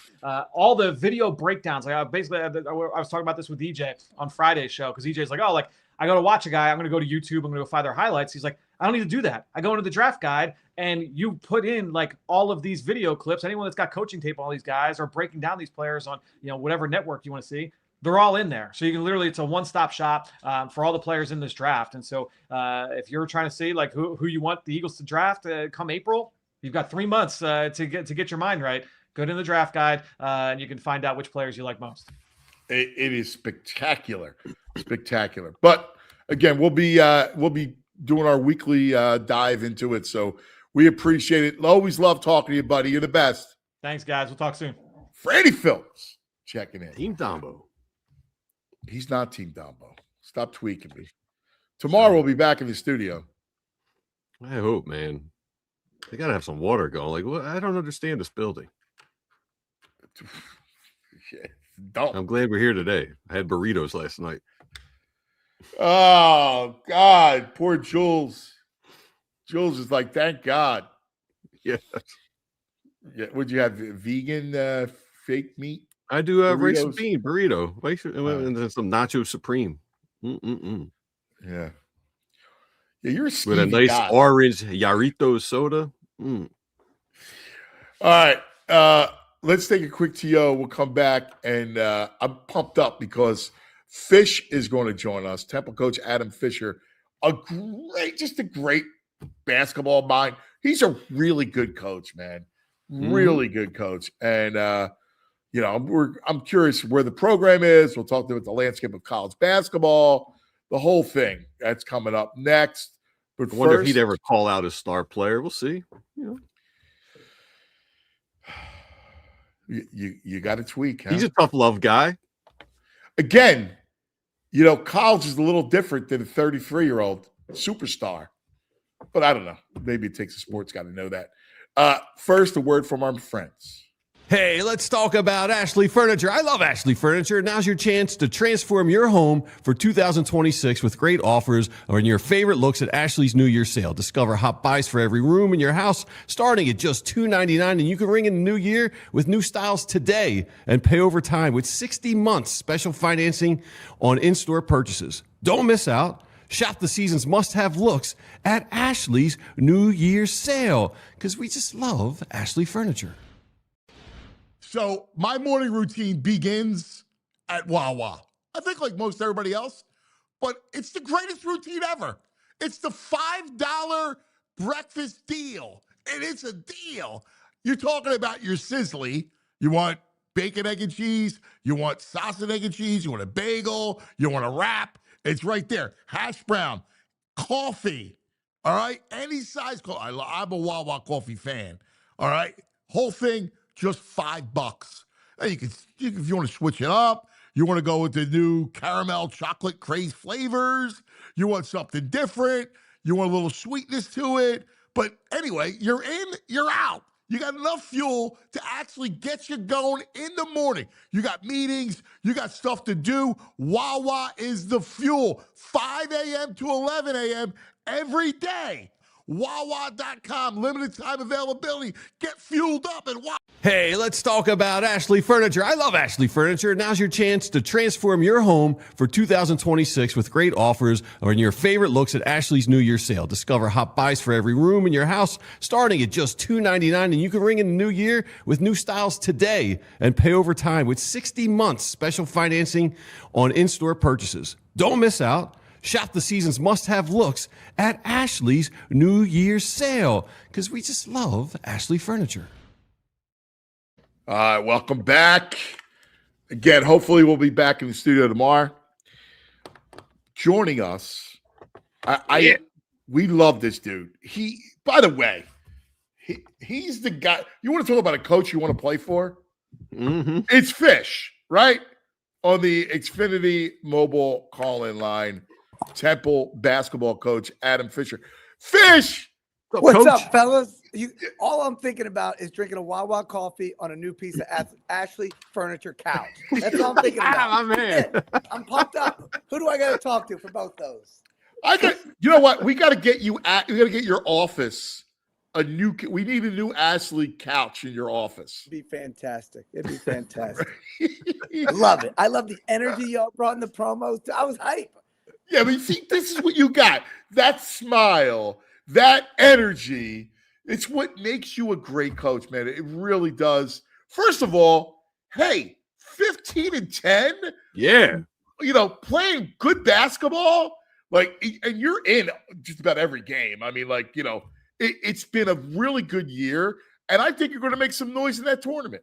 No, I appreciate it. I wish we had met maybe a week ago. We were 15-8. I know. Hey, dude, what did you win? 7 in a row? Won 7 in a row. Yeah. Won 7 in a row. Look, it's. I'm really proud of this group. They're so fun to be around. I enjoy coming to work every day. We had a lot of adversity. We lost one of our assistant coaches who suddenly passed away. Bill Courtney was a close friend of mine. There's no handbook. There's no on how to deal with this. And, the way we dealt with it was be around each other. I love all these teams that say 1, 2, 3 family. A lot of times I think it's BS, to be honest with you. For us, even when I got the job, after the second workout, I'd been at Temple, the team put their hand in. When I first got hired, they said 1, 2, 3 family. I go, we're not a family. I just met you guys 2 days ago, and half y'all going to go in the portal anyway. So let's be real, right? Let's say 1, 2, 3 together, toughness, whatever you want. But family's something you build. But I love that messaging. It's such great messaging. But it's the truth, right? I think people know when you're phony. This is the way I am now. This is the way I am at home. This is how I am with my team. So again, we hit some adversity, but we stuck together like a family. That was something I was really proud of. Seeing this group, go through real life hard situation and just be open. These guys saw me bawl my eyes out. I'm not going to hide it. I'm hurting every day. I'm okay showing that. And I think they were. So, but then, we played well. We had a couple tough losses here, but, this group's battling. We're really battling. And, like I said, it's been fun because they're guys that have come from a high major that maybe didn't see the minutes they want. So now they get this opportunity. They've been maybe a little bit lower, played well. And then we brought back 4 guys. So it's a great mix. They're fun. They've been consistent, win or lose, obviously you're pissed after loss but they stay consistent, and that's been fun to coach. Coach, I was down there for the Hofstra game. You got the sophomore, Aiden Tobiasen. Man, he's a nice player. I hope you keep him out of the porthole, but he's got. Yeah, let's not talk about him. Yeah, let's not talk about him. Not really helping me here. 6'5", nice shot. Shut up, BG. Shut up. He needs a lot of work. Okay, he needs a lot of work. But I love to have him back. He's fantastic. It's crazy because each student has. This is why I love college, and it's any sport. But each kid has their own story. And I think the more you get to know someone, this was a young man last year that we were going to redshirt. He was going to redshirt, and then we played Villanova, and we got our butts kicked, and he played fantastic. He got his opportunity, and he seized it. He started almost every game the rest of the year, I think, besides senior day after that, because he played with energy, effort. And those are the things I don't want to coach. The other stuff, we can work with you on this. We can work with you on that. But he brought this different energy last year, and he earned it. So it's great. His dad was a professional golfer. He gets it. So He's a fantastic young man. He's made a huge jump. And, you guys, I think, are a little bit old school like me. Like, that's the jump you saw from, like, sophomore to junior. Yes. And then by the time you're a senior, you're like Khalif Wyatt, and you're leading the league in scoring. And you're like, now you got to do it from – we asked him this summer. We said, hey, you got to make the jump. From freshman to sophomore, you need to be the sophomore to junior. It's all coming quicker, and he's handled it really well. So let's dive into this, because the landscape is ever changing, and it's dramatically shifted in just a couple of years. So, like, which presents the whole challenge. Like, you talk about getting a whole group from the portal, make sure guarding against kids going into the portal, protecting it. Where are we at in this landscape? And it's crazy because college basketball feels like it's back too. No, it's changing. It's changing every day. Look, over the All-Star break, I reached out to the Sixers to see if any of those guys could play a couple games for me. Like, you got a couple days off, you want to support Tyrese or come play 2 games. He's got eligibility left. Yeah, who's got it, But you got to adapt as a coach, right? Like, there's no more fighting the portal. There's no more upset about NIL. Like, what do you got to do? You got to go fundraise. I got to go out there and fundraise. I got to build. Like, we know where we are. We are behind in this area, so you got to go fix it. Can't complain about it. Same thing with the transfer portal. The one thing, and a great credit to my staff, when you have a great staff, like you guys have great producers over there that are feeding you all this stuff so you two look great every day. But when you have great people around you, it makes life easier. These guys did a great job. We went after guys that came from winning programs. We got Gavin Griffiths, who we recruited at Penn State. He was at, I say to him all the time, man, I'm so happy to be the 3rd best college coach you ever played for. He played for Steve Peichel and Fred Hoiberg. Like, are you kidding me? Like, I want to go to their practice. Hey, Fred, can I just come watch? But that's goggles, right? Gavin's the guy with glasses. That's it. LeBron. Yeah, he's a player too. Yeah, there you go.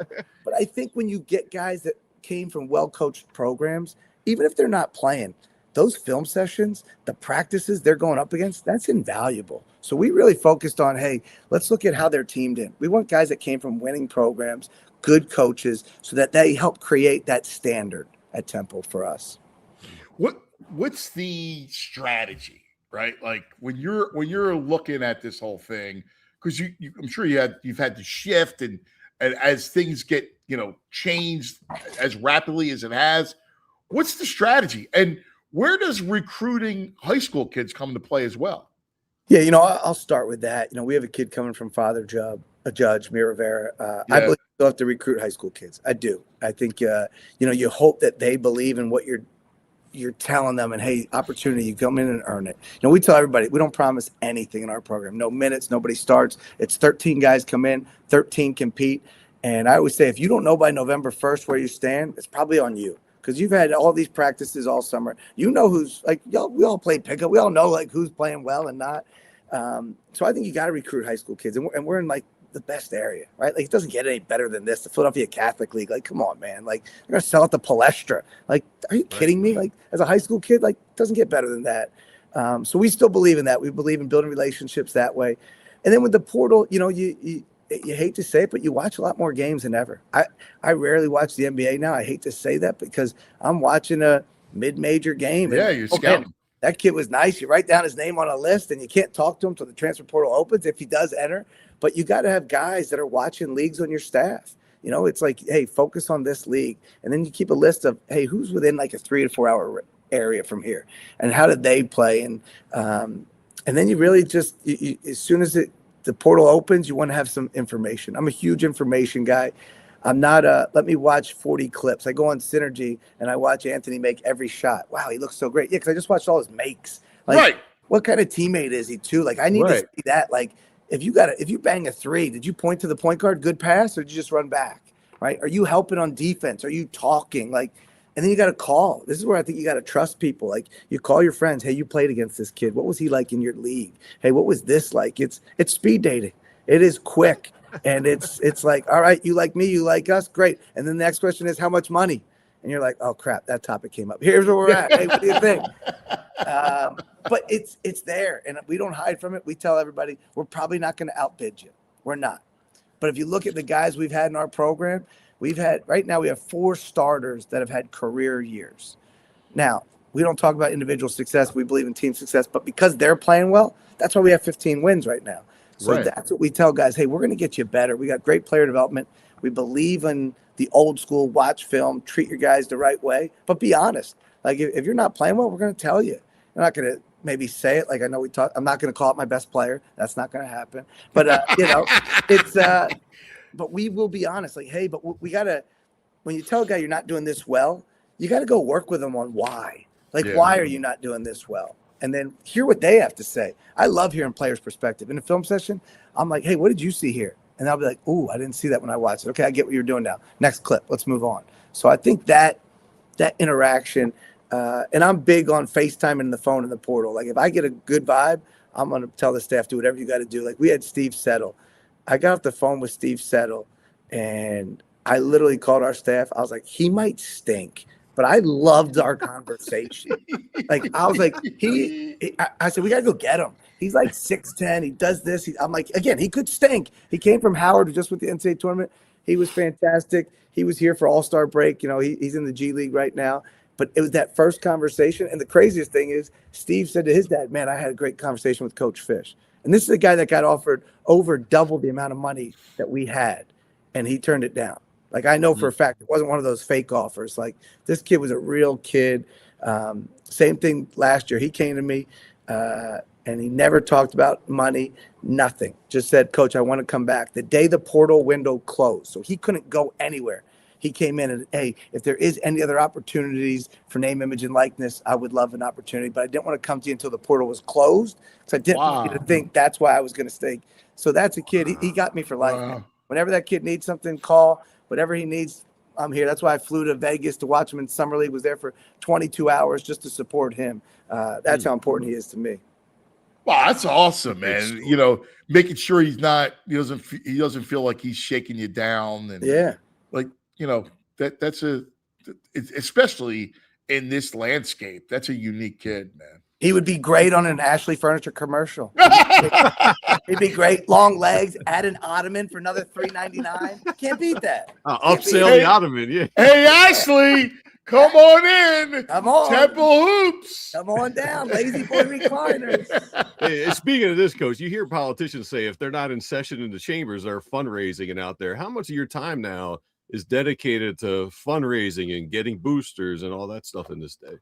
Huge majority of it. You know, I'd say right now, you know, you used to old school recruiting was when you talk to the high school kid you're trying to get, the high school coach, the mom, dad, the uncle, the aunt, the barber. I mean, you were talking to 9 people about one kid. My shift has been, you know, it's almost less of that, and it's more of, hey, I got to go fundraise.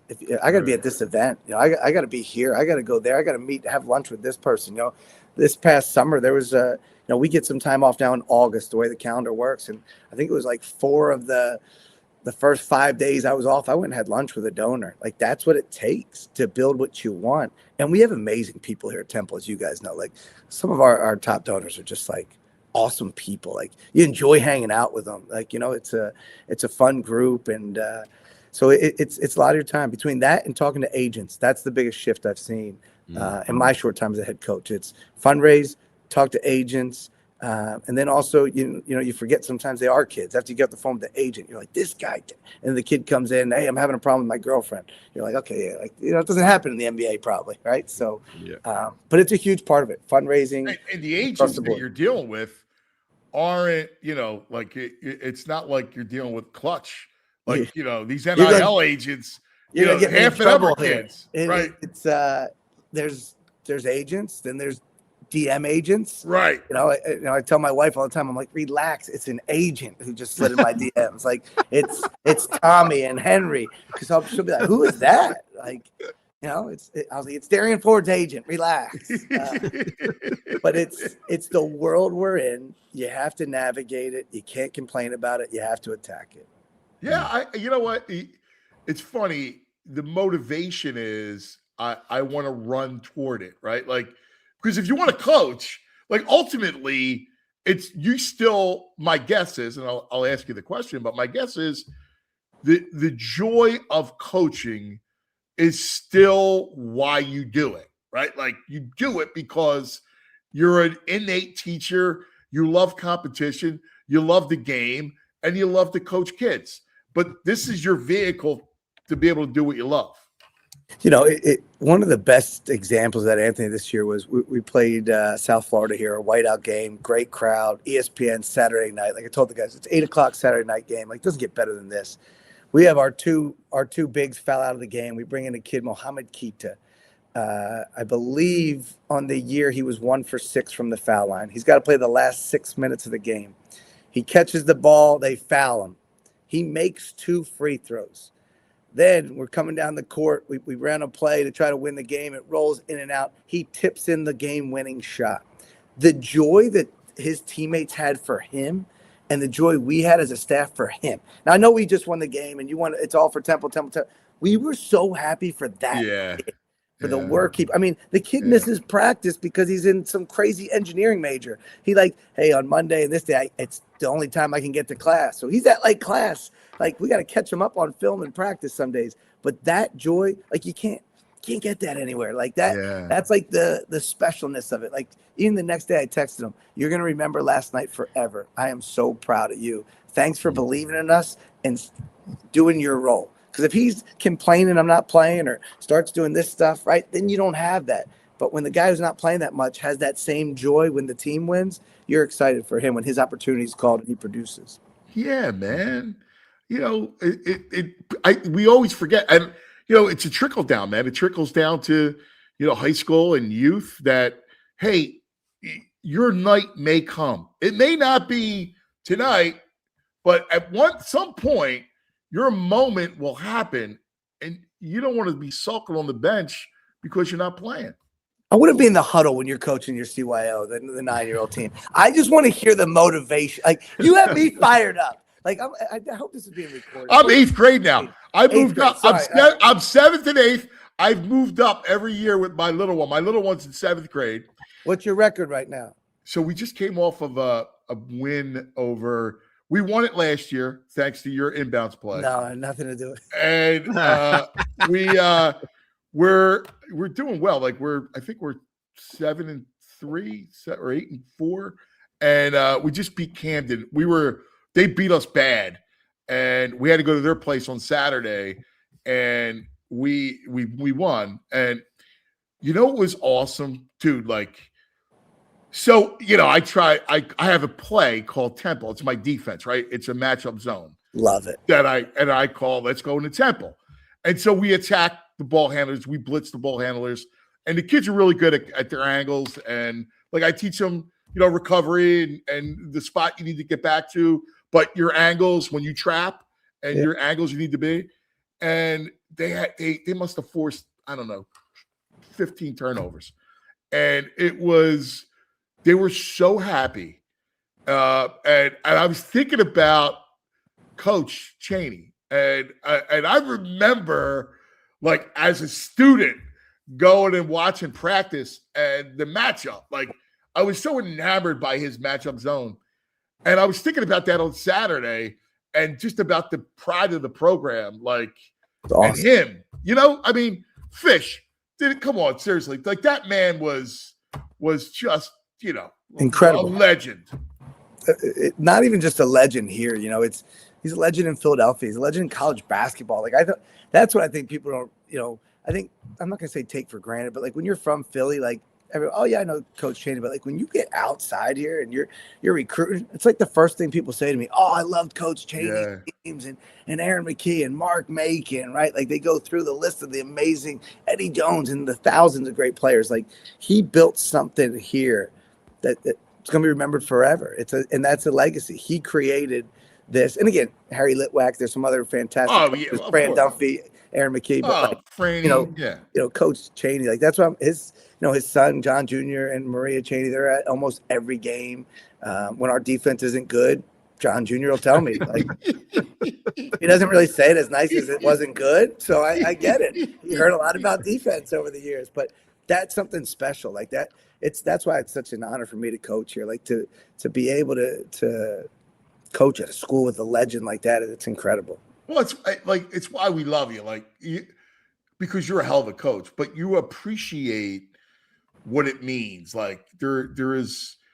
Listen, I'm praying, and it's hard because everything does become or go back to financial, and it's hard to get back into that national kind of situation because of where you're at, man. It really is, and I watch you. I see you're an incredible coach, dude, and I'm just praying that you land a couple kids. We get Danny D to funnel you a couple players, man, and we get. Isn't he on here on Fridays? Where is yes, he? yeah, Danny D. Come on, Danny D. When he's not golfing, he's here on Fridays. But no, we got to get you a couple players, man. Well, and there's so many factors now. Like scheduling is so critical. Like people sometimes, and look, I hear some of the rumblings, your schedule, this and that, and this is what Coach Chaney did. I'd love to play anybody anywhere too. Right. It doesn't work like that anymore. Exactly. And there's the truth of it, right? That's the fact. Like, you look at Miami, Ohio, they're having an unbelievable special year. Like their schedule, like they've won everybody that they've played in front of, which is great. So there's different theories on how to go about it. It's so much has changed. Like when was the last time Temple was in a league where it's a one bid league? Right? Like last year, only one team of our 13 get in. Right now, it's trending that you have to win the conference tournament to make the NCAA tournament. It's just a changing landscape, but we want to be that team. We got to get players, got to schedule the right thing. And again, you have a great place. You guys know how special this place is. Like I love it. Like I say it all the time. We love being, my family and I love here at Temple, and it's the people. I really believe it's the people. I've had President Fry now for a little bit here. He's been fantastic. Just his ability and his vision and leadership has been great. How, do you foresee? I don't know if you can even answer this question, but could you foresee a long-term staying in this league? Yeah, some of that stuff, just being honest, I don't get involved in. I don't know any, I don't even know how they switched to the A10. Any of that. Right. But to me, it is a really good league. It's a really good league. I think last year we had great success winning at home. This year we've 9-4, I think, at home. I wish it was a little bit better record at home, but like those teams got to travel here to North Broad Street. Like I love when it's a snowy Sunday and you get a team that flies in, and Texas schools are canceled because they got 2 snowflakes on the ground out there, right? Like, come to North Broad, go walk down Cecil B, go get breakfast on Cecil B, then come on down here, right? Like that's an education, Cecil B more. But like it's. To me, it's hey, this is the league we're in right now. Live in the present. Live in the moment. Yeah. That's it. Be in the now. Hey, Coach, yeah, go ahead. I was lucky enough. No thanks to you. I have other friends. I was sitting amongst your boosters one game, and your staff members. Your staff is fantastic, but there's one standout star for me on your staff. Your replay guy is so quick with that tablet. By the time you're looking over, like he's already definitive decision, yes or no. That guy moves with a quickness. He's a master of the iPad, man. He's killer. Andrew Ortelli. He spent 12 years with Coach Calipari. He was at Kentucky as a manager. Working his way up, and he's funny. He gives me the look. Although he got mad at me, I said it's probably the only thing I've done well this year. One time he looked at me and said, "Don't challenge." And I knew we had like 3 timeouts left. I was like, screw it. I'm challenging. I waved that finger like a maniac, like a lunatic, running down the court, like just to make it even more theatrical. Like they don't see me. Like, and we won the challenge. And I looked at him. I go, oh, man. I was like, I'll give you that one, though. I'll put that on your record. But he's been great. It's unique. It's something that adds to your mind. There's times the other night I thought it was our ball, but it's like there's still 34 minutes in the game. Do you want to risk losing a timeout and giving up a challenge? I'd love to have 1.5, to be honest. And if you win, you get another one. But it makes you think, when do you want to use it? But he's awesome. He's very serious about his job. He is. I mean, that iPad, I think he sleeps with the iPad. I told him, it's like, he doesn't let anybody touch it. Like, it's like this is my iPad. Like, I got it. So where are we at with the sport itself? Because I was concerned a couple years ago. You'd see kids just going to the draft, and it wasn't the talent was haphazard. You had the G League, kids foregoing to play in the G League. And now with the NIL, I mean, and kids are staying in school more. There are less half-baked pies coming out. Is the sport on the upswing? Because it's been a great year nationally.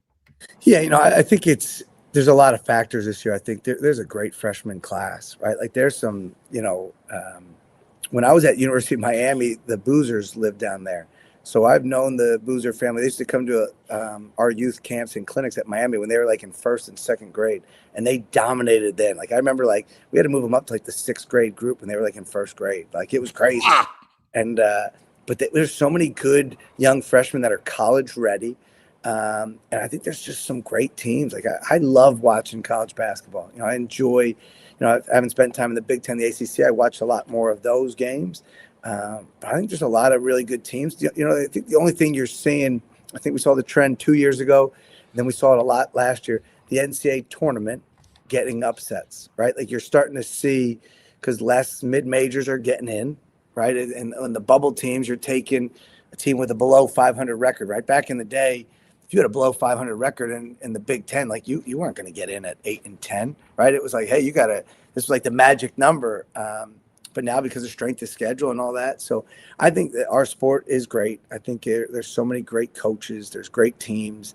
And it's just each night, is fun to watch. I like watching the A-10 on a Friday night. It seems like St. Louis is on every Friday night. Like, man, are they fun to watch, right? Yeah. And then I sit there and I have a notebook. Everywhere I steal as much as I can steal. I'm like, whoa. I'll text Andrew Ortelli, hey, 6:22 second half, steal that play from St. Louis. I want to see that baseline out of bounds. So I'll even call it St. Louis. I don't care. I'll be like, hey, run St. Louis. Run St. Louis. It's not as good as the matchup tempo you got over there. Like, I'll be like, hey, run it. So I think that's what's fun. And I think it's the college atmosphere is awesome, right? Like you look at these games and when you see a place like Miami, Ohio that's sold out and things like that, like that's awesome for our game. So I think it's in a good spot. I think, again, it goes back to scheduling the key, but college basketball is something special. And I think you're right. A couple of years ago, there was that weirdness of, hey, let me leave. And I think guys now figured out, hey, I can leave and come back sometimes. So now it's there's a lot going on there. I'm going to get in trouble, man. Hey, Coach, I don't know if you've been up on the class of 2031 high school kids yet, but it seems crazy that I know these kids' names. Have you been seeing the highlights of Christian Bell and Archange Lemovo, the 6'5", 6'6", 11, 12-year-olds out there? So I'm not allowed to comment. My bad. Come on, man. All right, my bad.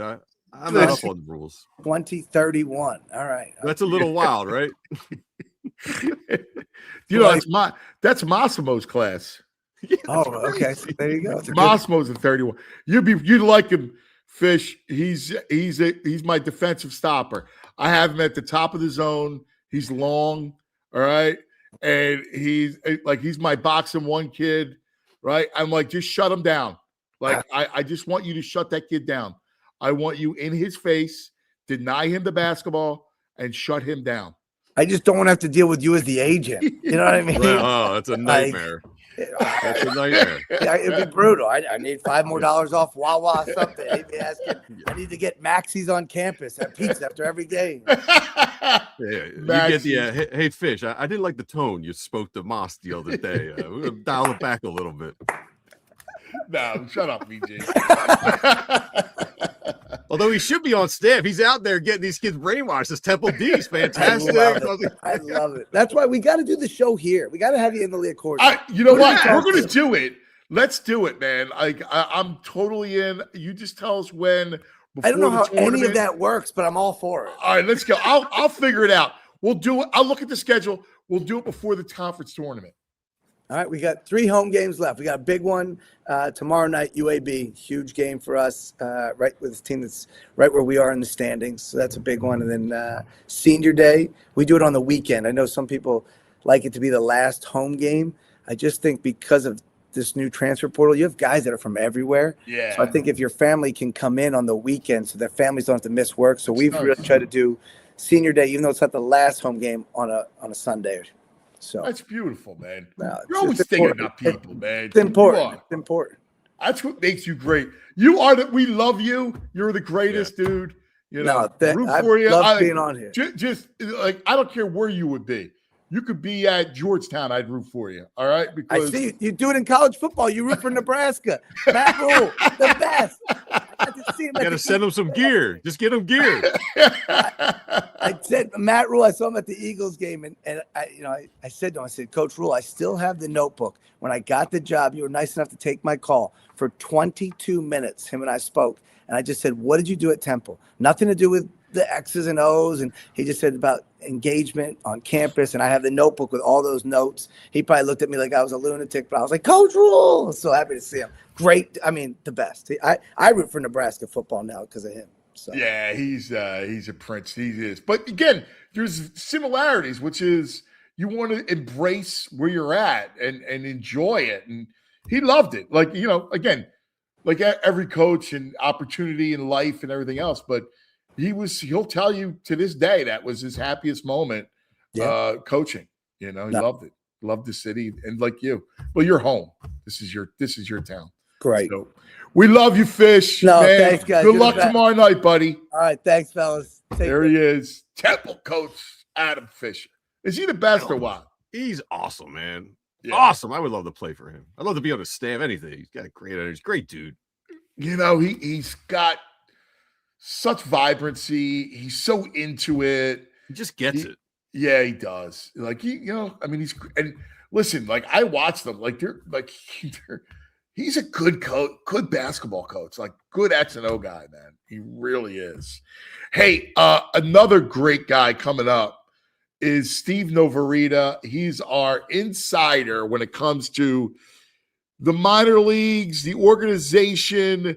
Steve is a great baseball man. Just a great, I love, and VG can attest to this.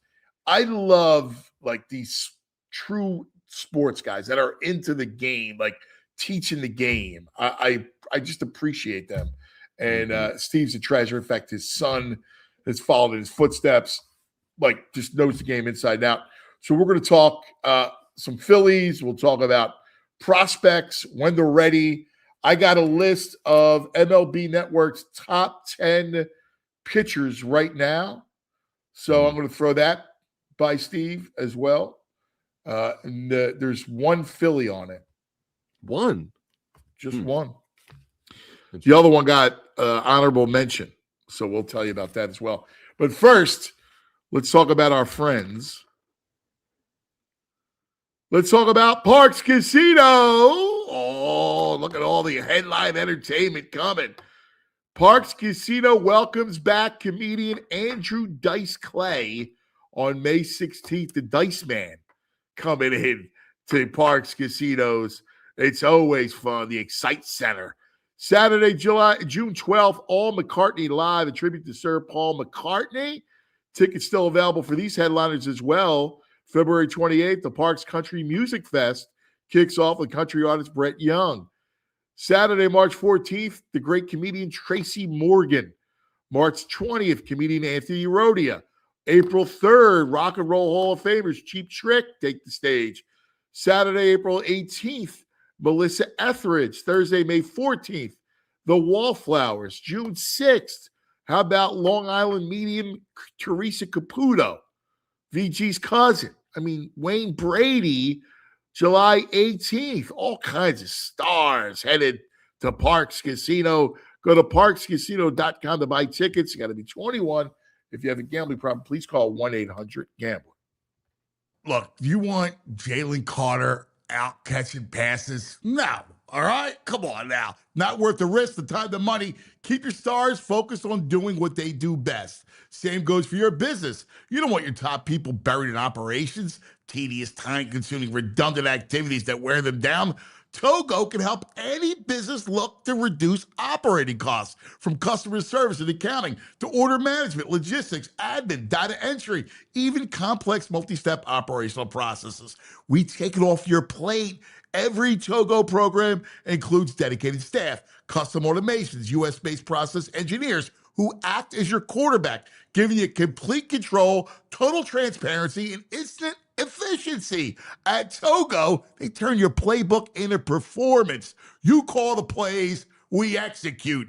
HarnessTogo.com. Scale smarter, work faster, stay focused on winning. All right, welcome back to the program. All right, let's talk a little baseball, man. I got the itch, VG.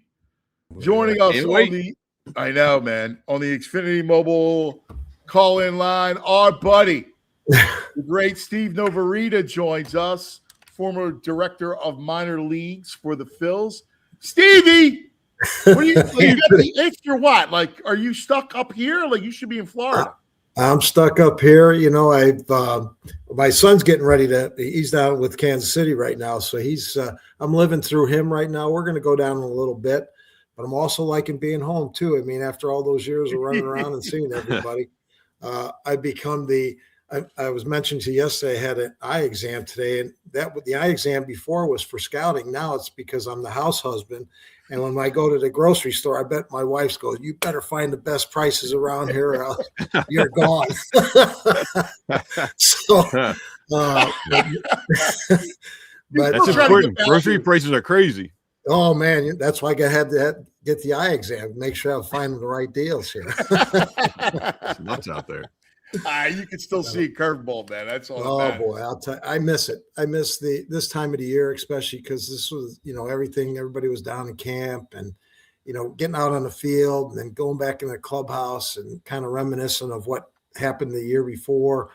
And, as the stories, hearing all the stories and all that and joking around, that's the stuff that I really miss right now. But it's also good to be home too. Well, it's interesting, and I want you to kind of give a flavor of what goes on the beginning part of spring training. You have pitchers and catchers.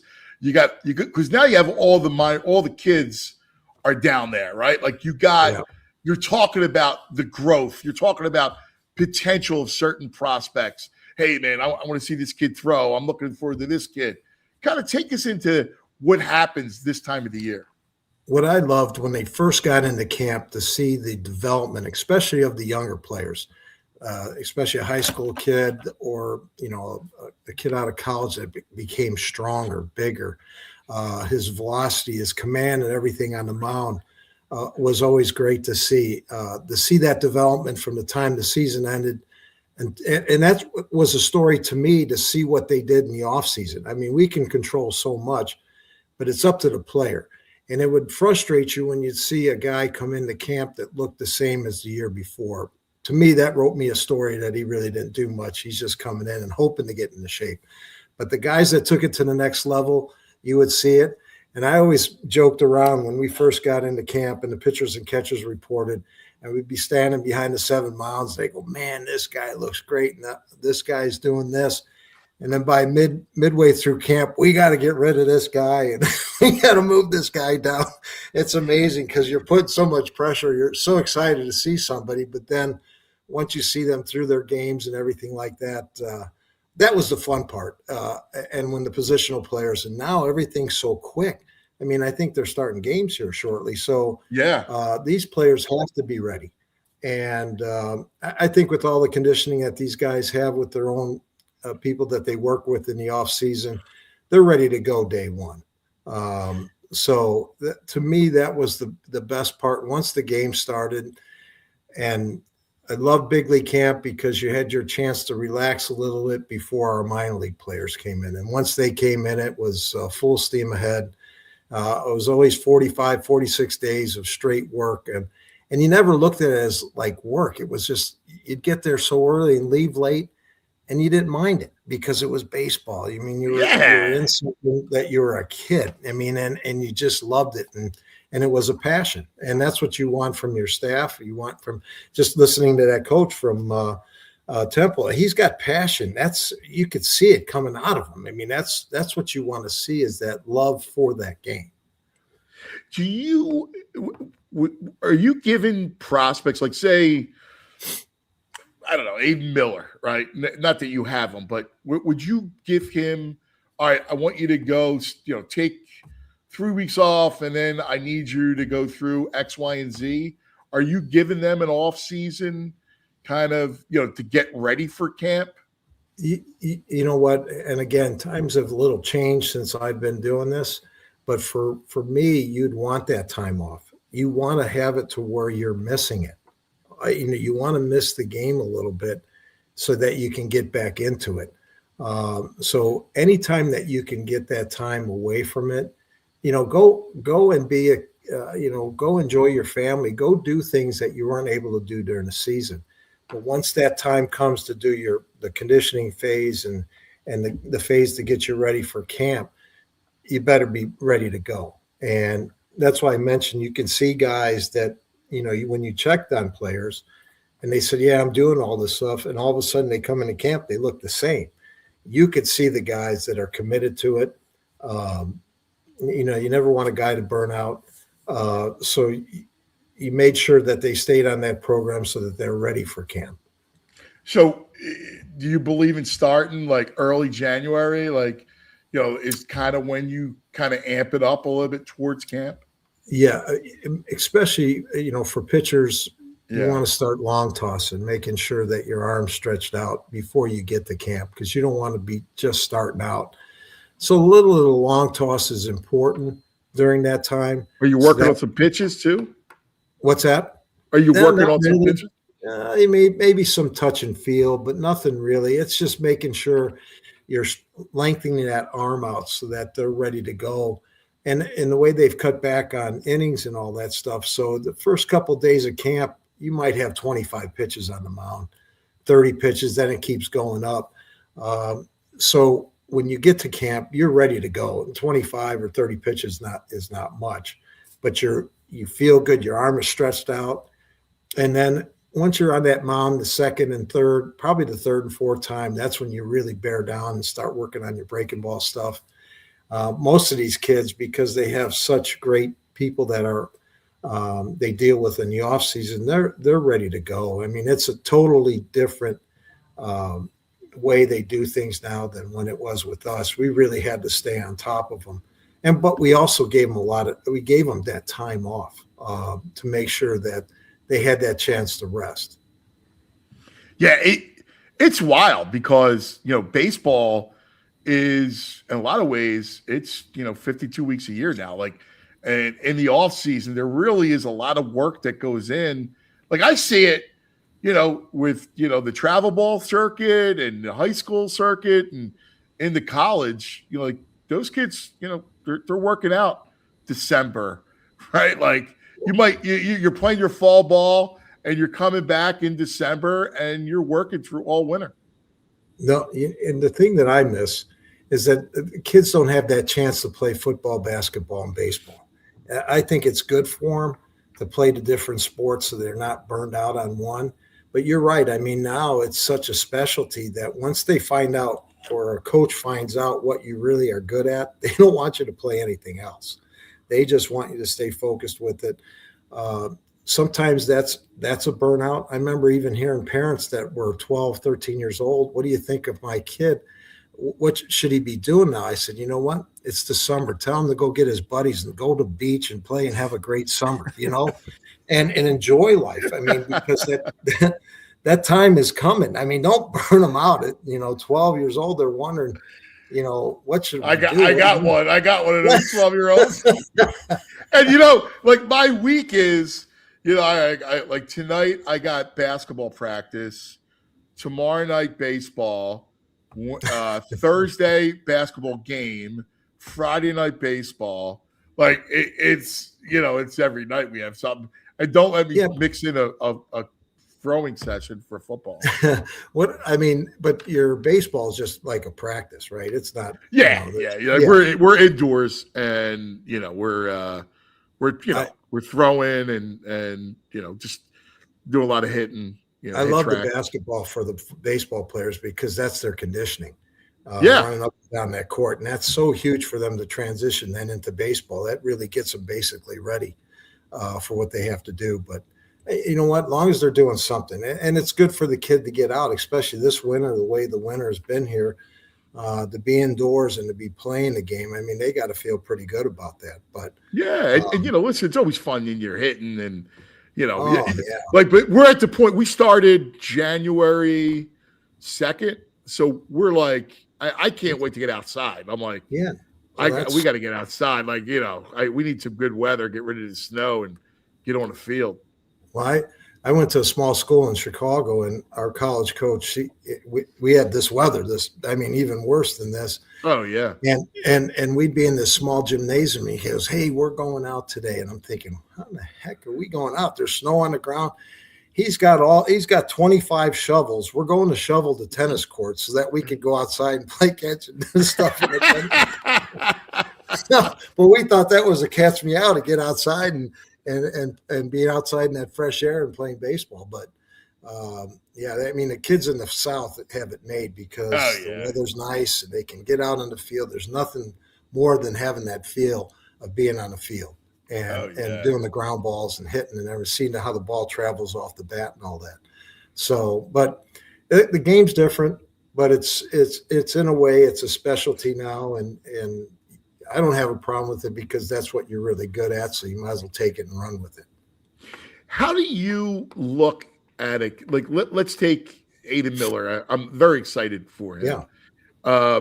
How do you know when a kid like that is ready? Like your eye, when you're looking to go, all right, like he's ready. Like obviously the Phillies are going to look at Crawford. He's going to be the guy it's his job. So he's going to come up north. They've already said it. So he's going to be one of the guys. And I'm a big believer that you need to have an influx of youth. I think it helps a club. So how do you know when a guy's ready? You can see it basically from the time that they're in AAA. They're doing things that are different than what the other AAA players are doing. You can see that the adjustment at that level will not be a problem for him. You hope somewhere in there, in that time coming up, he had a little failure, excuse me, because he's got to know how to get out of that.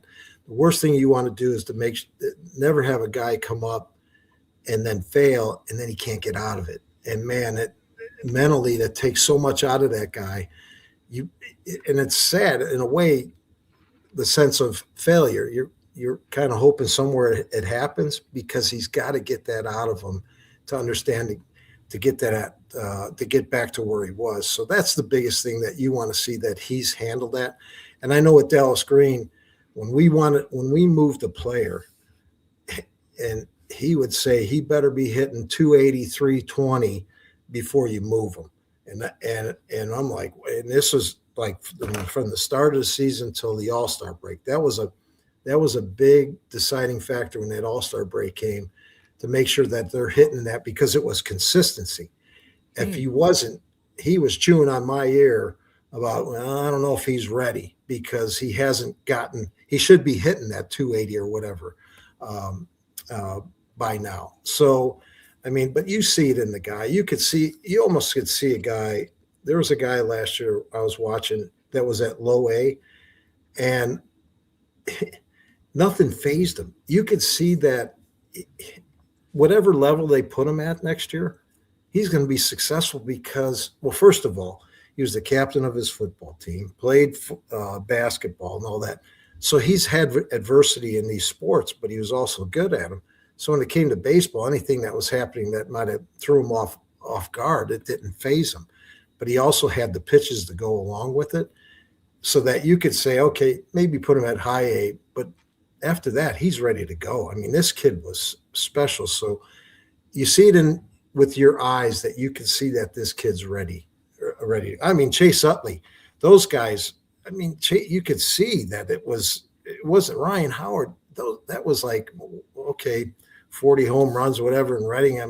Let's move on. Like I mentioned to you, the best line I ever heard with Frank Thomas, and I think if you remember this, we're in Birmingham, and Jim Snyder was our field coordinator, and Frank Thomas is pissed off. He's hitting everything in sight, and he can't understand why he's not moved up.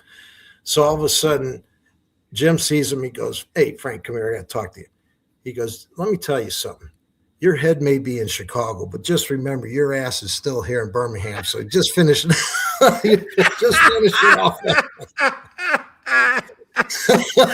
And I tell you what that did is it relaxed him. He says, you know what, you're right. I'm thinking about the big leagues and I'm still hitting here.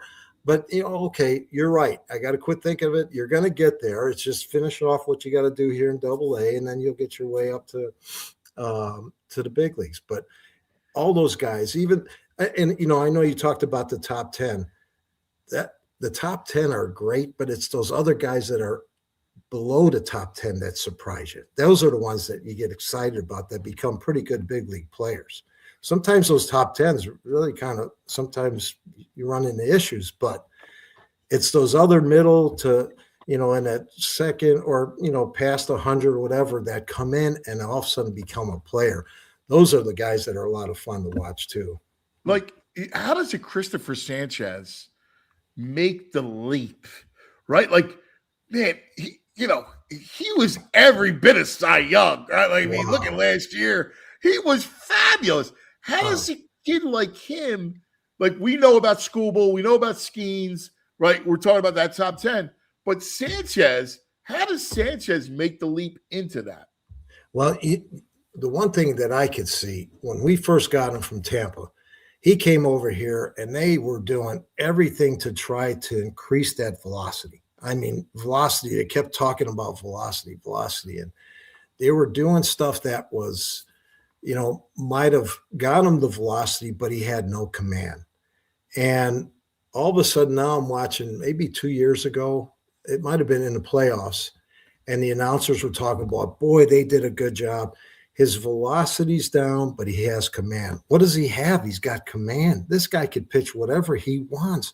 So it's great to have velocity, but man, the command of knowing where those pitches are going, what he's doing doesn't surprise me. That doesn't surprise me. I mean, he's fortunate to have a couple pitching coaches that say, hey, listen, this is what we got to do so that you could be a good big league pitcher. I mean, watching these guys, watching Sanchez and that pitching staff last year, I honestly thought, man, they're on their way to the World Series. I mean, the way they were pitching, you talk about Suarez and all that other, but that's what, when I heard that his velocity just came down a little, but they made sure that he had the command. To me, that's it. I mean, all those guys in our era, that's what they had. I mean, there was no big time. Let's see what the gun is saying. It's can you throw strikes at the right time? And it wouldn't surprise me Sanchez somewhere along the line gets the Cy Young, because it's too good of stuff. And his makeup is, I mean, nothing looks like anything phases him. That's the beauty of it. He's standing out there, whether they're hitting him or not. He's just pitching, and he's a pitcher. He's a true pitcher, not a thrower. And it was fun to watch that. Yeah, because to your point, you don't need to throw 101. If you're throwing, and he's scraping 95, right? Like, so you're scraping 95, you coming in with a changeup, right? And then you back him up off of all. He's got a really good changeup and really good breaking stuff. So now all of a sudden your 95 is looking at 98, 100. I don't know where it went wrong, or I don't even know if it's wrong, but changeup still is the best pitch out there in baseball for me. Yeah. I mean, you can throw 90 and come with a changeup, and that 90 looks like 95. I mean, because you're just, these hitters are sitting there. They have no idea if that comes. I mean, because it looks like a fastball coming out of their hand, and man, it just drills them in the ground. And Sanchez got a good one. And I think they've done a nice job. And, if you add Wheeler on with everything, if hopefully he comes back healthy, man, it's a really good club for me. Hey, when you were in Birmingham, did you have Jordan? I had Jordan. I had Michael. Wow, what was that? All these years, I meant to ask you, because I was in Chicago. I was my first job out of school. I was working for the AP. And, it was like when Mike left to go play baseball. Real quick, we're in overtime, overtime.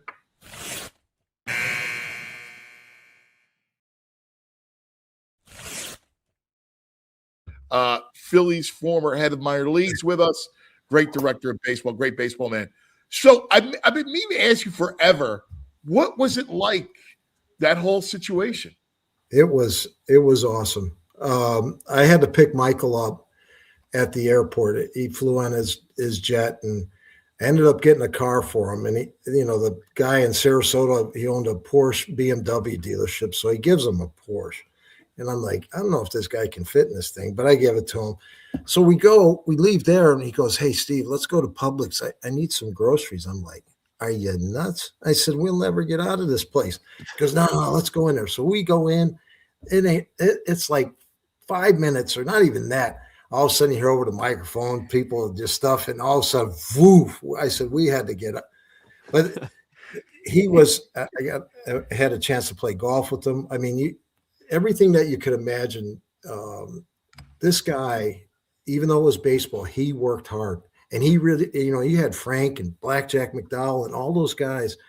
And he made sure that he tried to be in the background of them. He didn't want to be the face of the organization. But I'll tell you what, Walt Reniak was the hitting coach. He was there at 6 a.m.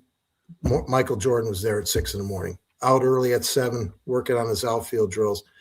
What I saw in a guy is a guy that got off the plane his first year as a basketball player, trying to play baseball. His second year, I saw a baseball player, and then he went to basketball. But that second year, he played in the exhibition game in Wrigley, and he did pretty good. I really believe that if he stuck with it, he would have been in the big leagues. Wow. Yes. I mean, this guy, when he'd steal a base, it looked like he took 3 steps and he was at second base already. I mean, it was right. Yeah. It was insane. Yeah. And I'll never forget it. I'm with my wife in Birmingham. He's hitting like $120 or something like that. Hasn't hit a home run. So my wife's got that big old VCR recorder going. So she's getting every at bat. And I go, will you put that thing down? He's not going to hit a home run. Sure enough, boom, they're looking for video of this guy hitting a home run. I tell my wife to shut that thing off. He's not going to. He was special. I mean, and he told me when he's leaving, he goes, "I'm leaving," and he says, "I'm going to do a flyby," and he did with his private jet, and he came over our complex and tipped his wings, and he was gone. So, wow. But he was a golfer, boy. And everything he did in golf, I remember one of our vice presidents, they were betting on he was up $800, the vice president was. So Jordan's got a 40-foot putt. He tells him, he goes, double or nothing. And I'm like, and the vice president like, man, this is $1,600 I'm going to make right here.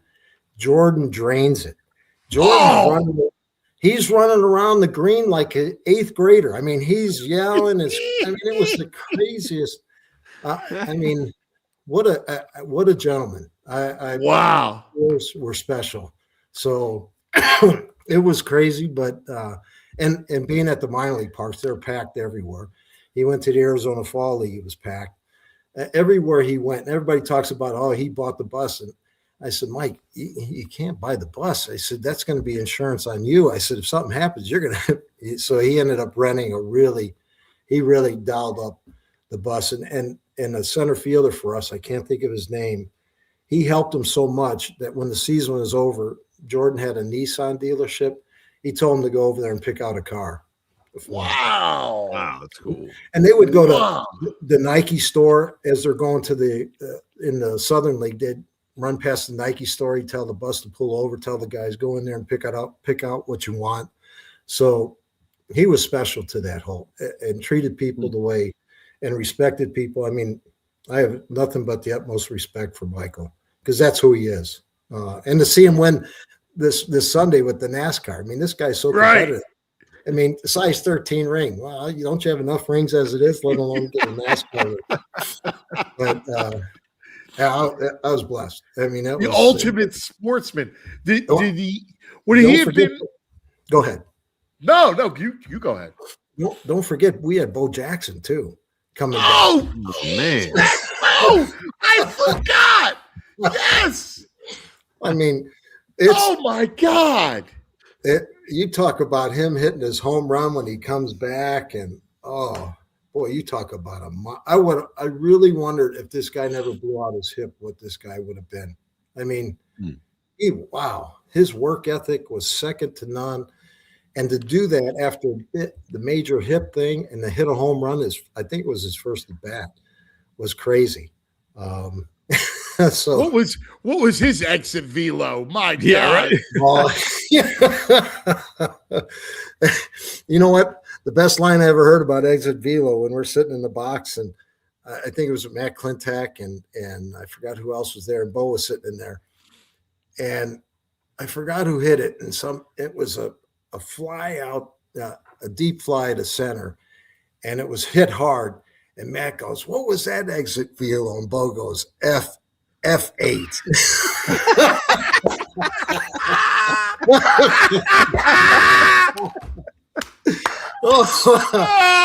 fabulous.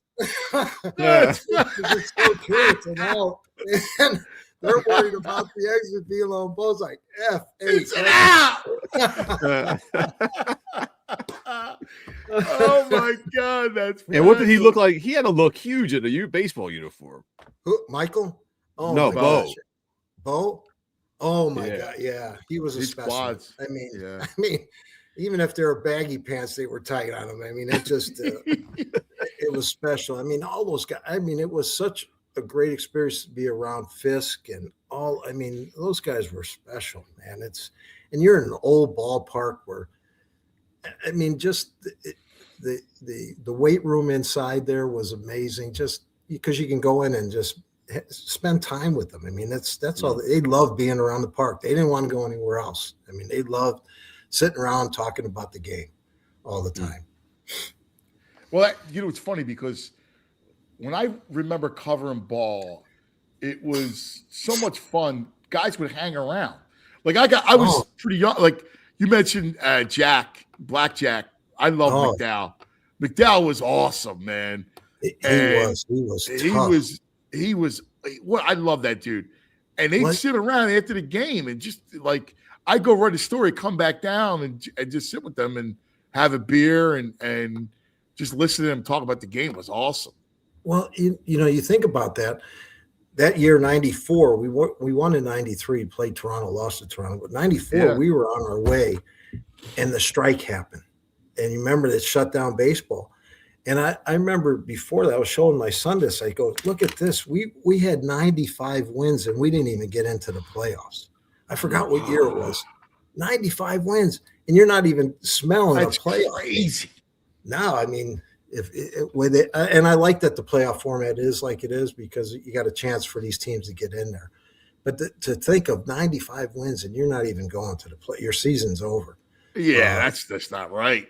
I mean, and you think too of the staff that now you're talking about the 80s. You had Tony La Russa, Duncan, Jim Leland was at third base. I mean, that's a pretty.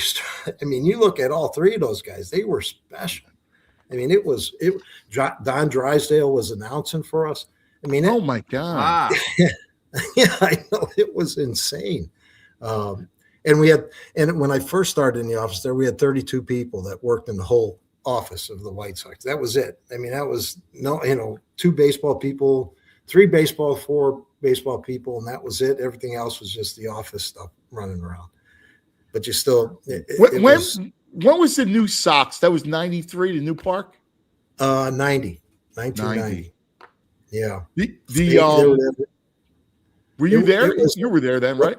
Oh, yeah. I didn't come to Philly until October of 98 when Ed Wade called our owner in Chicago and asked for permission. And I came, when I came to Philly, because our conditioning program, we had a really good guy that nobody was getting hurt. So I came over to Philly, and when I got here, I felt like I went back to 1776. The weight room, they had the bench that had the 2 prongs. It was shaking all over the place. I'm thinking, holy, where did I go?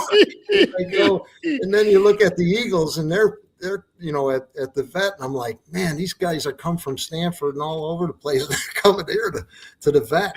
I mean, but wow, what an experience, and to go through all that. I mean, to rebuilding was for me by far so much excitement to bring that in and to get to that, finally get that win, which meant a lot to a lot of people.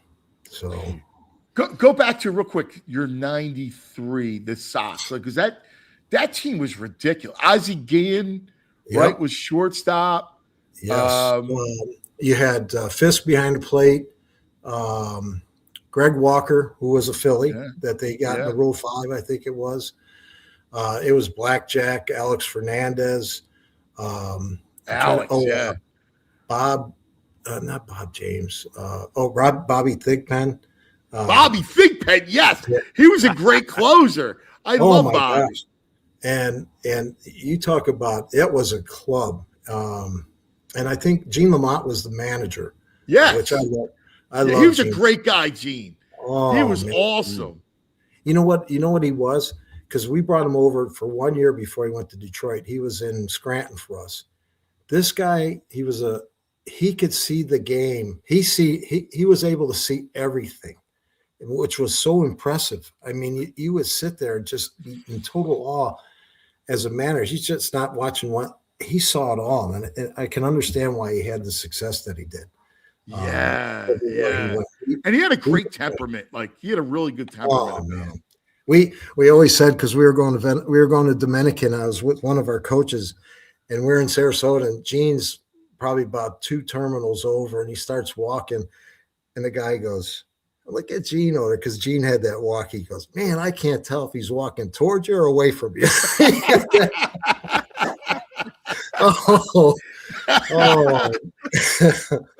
Yeah. So I'm looking at. I just called up.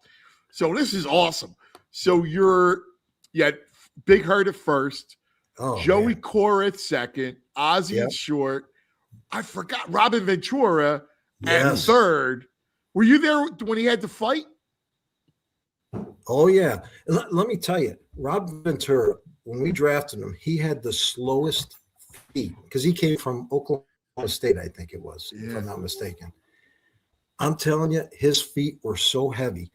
And Doug Manzolino, you talk about get repetition. He just kept taking them outside and working side to side. All of a sudden, this guy became an unbelievable third baseman. But because it just goes to show you that you can work that stuff out of a person. He's coming out of college and his feet are slow. He brought him in, and man, what he did was it was like a magician. Those feet got real light, and then he was able to move around. He was. I love old Robin, but yeah, he picked the wrong fight with old. I mean, when he goes out there, I mean, he had no chance, man. I'm telling you, it just. But he had to do something, I guess. But that was it. Here's your those outfield. Guys were great. It was a lot of fun. Your outfield was Tim Raines, Rock Raines. Nice. Yep. Great player. Yep. Center field, yep. I got friendly with when he came to the Mets was Lance Johnson. Lance Johnson, what a great guy. Yes. He was a great guy. He was a good ball player. Center fielder. He was a good ball player, too. Yep. Who's in right? I'm trying to think. Ellis Burks in right. Oh, yeah. It was a pretty good club. I mean, it. And your DH was George Bell. What's that? George Bell was your DH.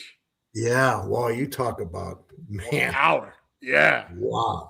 I mean, I know it was towards the end of his career, but still, I mean, this guy, you put him and Bo together. I mean, their bodies were just. Yeah. I mean, he'd take a bat and just break it over his knee like it was a toothpick. Those guys were animals. And you look at batting stances back then, there was no perfect. I mean, these guys had, but boy, their theory was just see it and hit it, and that's all they did. And look what happened. They had some great careers, man. I'm telling you, it was fun. It was fun. You had a good bench too. Like Steve Sachs was on the bench. Wow. Steve had Ron Karkovice. Oh man, the backup. Yeah. Yep. Old Carco. Yeah, that's wild. And here's your rotation. Blackjack, you mentioned Alex Fernandez, Wilson Alvarez, who was very good. Oh, man, another one. That was another great arm right there. Yeah. Tim Belcher. You know what? If you put a good staff together, especially now, if you got your 1 through 3 that are pretty decent, maybe 4s, but you got a chance to be pretty good, and pitching, I don't care what you could say, pitching always going to be good hitting all the time. And the Phillies have it. I like their staff. People wonder, well, did they do enough? They have enough. They can win with what they have. I mean, they didn't have to. I know they talk about Bouchette and all this stuff. I mean, you look at a couple of the blunders last year. Otherwise, if that doesn't happen, they got a chance to be in the World Series. So you get to once you're in the playoffs, all bets are off. It's about luck and breaks, and that's what it takes to get there. And the one thing that I did like about LA, watching them with a team that's got all that money, they played together. They look like a team. And you look in that dugout once somebody did something, they come in it, man, you just saw that it was pure and they pulled for each other. And that's a club with money all over the place. Yeah. It was really fun to see that. Yeah, they're a good ball club, man. They really are. But I'm with you. I love what the Phillies did. Their bullpen's going to be good. Yes. Like you get a full year of Duran. Keller's going to help them. Yeah. Right. So, I like the bullpen and the rotation. I'm anxious. To me, I want to see Painter, because if Painter is able to be who he's supposed to be, then you don't miss Ranger, and the rotation is going to be terrific. Well, and you got to remember about Ranger, you probably didn't see him much because he was not healthy the whole year. So whatever you get out of Painter is a plus. And I'm just as anxious too, because I don't know how many years this has been now since the injury. But since they fixed their bullpen, that should help their starters and should be, the little pieces that they needed. But they'll be contending. I know Atlanta did some things in the Mets and all that, but I mean, for what they have, they should be right there. And it's just a matter of what happens in the playoffs. Yeah. Yeah. Hey, Steve, can I ask you while you're here? There's a story going around today on social media. It hasn't really been confirmed anywhere, but they're saying the Phillies have signed an 11-year-old Venezuelan, David Basabe, to a $1.8 million deal. Is that even possible? Or if that happens, is that like a handshake until he gets older? How does that work? I know they were signing. I don't know what exactly the rules are right now. So for me to say whether they did that, I've kind of heard that about that. But I mean, at 11, wow, you're putting 11. I mean, the kid changes from 11 to 15, 16. That I know you. They were always looking at 13-year-olds. I mean, that was the age. I've never really heard of 11. I mean, my gosh. At 10, 11, I was trying to figure out my banana cedar bike at that time and delivering papers, So, I mean, this guy's got to have some moxie if he's at 11 years old, man. This guy's probably smoking a cigar and driving away.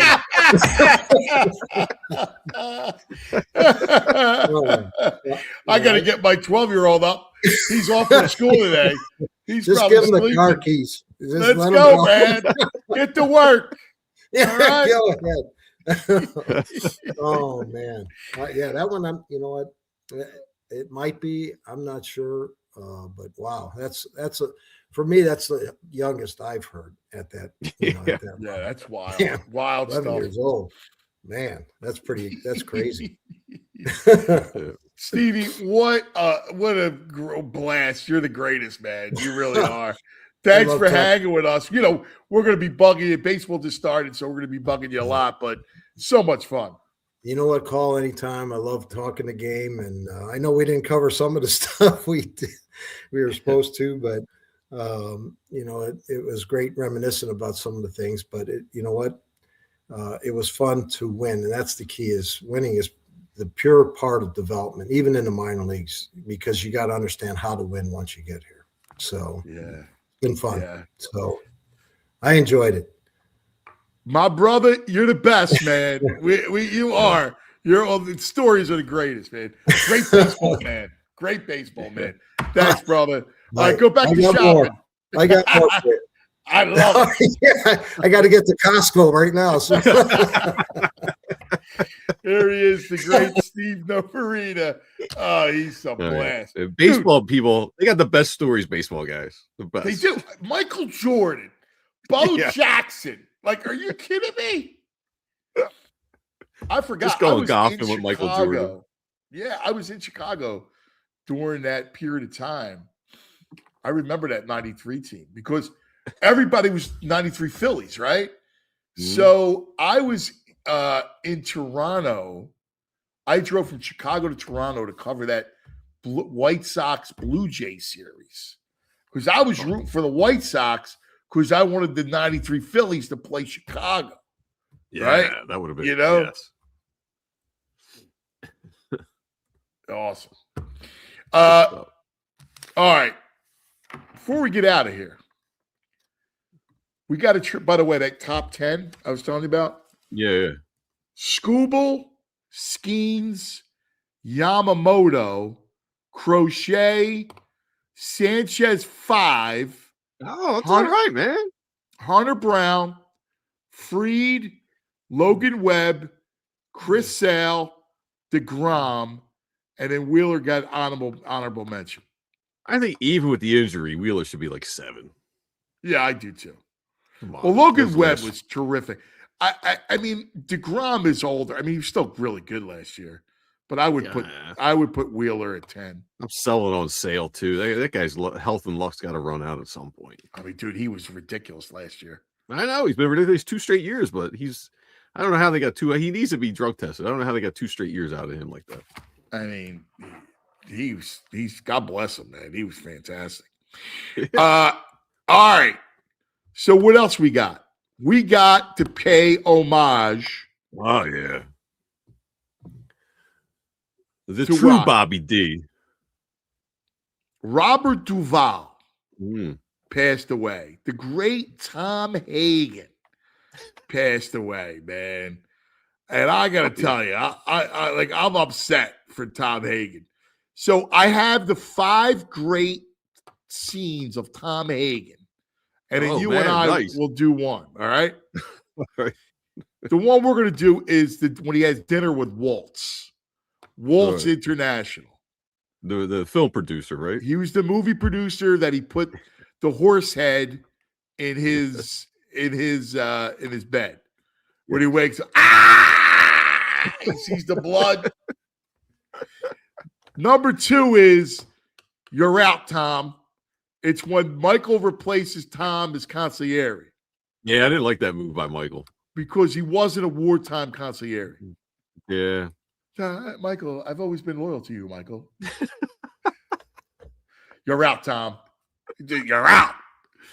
The other one was great was when he's talking to Frankie Five Angels about with the Roman Empire, back in the Roman emperors, what they would do, the failed conspirators. Yes. They would throw themselves a party, they would draw a nice warm bath, and they would open their veins. That's how they protected their family. And then the other one was after he gets mad at Sonny because Sonny was a hothead. Yes. And it was even the shooting of your father was business. It wasn't personal, Sonny. I love that you can pull all these just off the cuff. I love that. I've seen it 1,000 times. I watched the other night. It was just Did you? Yeah, I watch it like literally 10 times a year. I don't know. I don't know how many times I've seen it. But here's his best movies. Yeah. Godfather, Godfather 2, Apocalypse Now, The Apostle. Yes, solid. He was great. Yes. The Great Santini. Awesome movie. He was awesome. Where he's like a military guy, father coaching his son in sports. Yes. Throwing the basketball off his forehead. What, are you going to cry to your mommy? You're going to cry to your mommy? Wow, mommy. And here's my own claim to fame. My brother, I shared the screen with Robert Duvall, or Yeah. I shared the credits. I'll put it that Sweet. way. Yeah. Because Robert Duvall was in the movie Hustle. You guys are peers. Yes.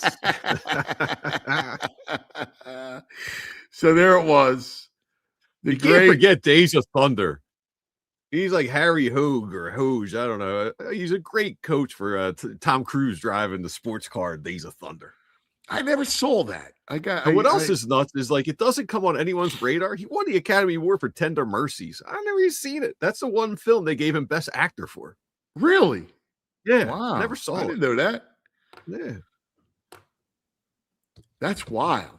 All right. In honor of Robert Duvall, are you ready? Yeah. Oh, yeah. Hold on. I got to pull up the script.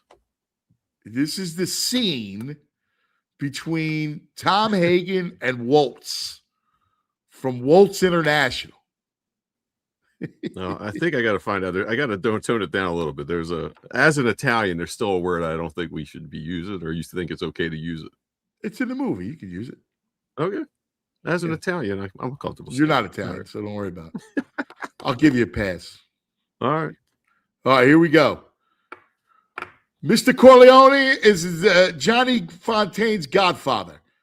Now, Italians regard that as a very close, very sacred religious relationship. Tell your boss he can ask for anything else, but this is one favor I can't grant him. Mr. Corleone never asks a second favor once he's refused the first. Understood? You don't understand. Johnny Fontaine never gets that movie. That part is perfect for him. It'll make him a big star. I'm going to run him out of the movies. And let me tell you why. Johnny Fontaine ruined one of Waltz International's most valuable proteges. For 3 years, we had her under contract, singing lessons, dancing lessons, acting lessons. I spent $100,000. I was going to make her a big star. And let me be even more frank, just to show you I'm not a hard-hearted man, that it's not all dollars and cents. She was beautiful. She was young. She was innocent. She was the greatest piece of ass I've ever had, and I've had them all over the world.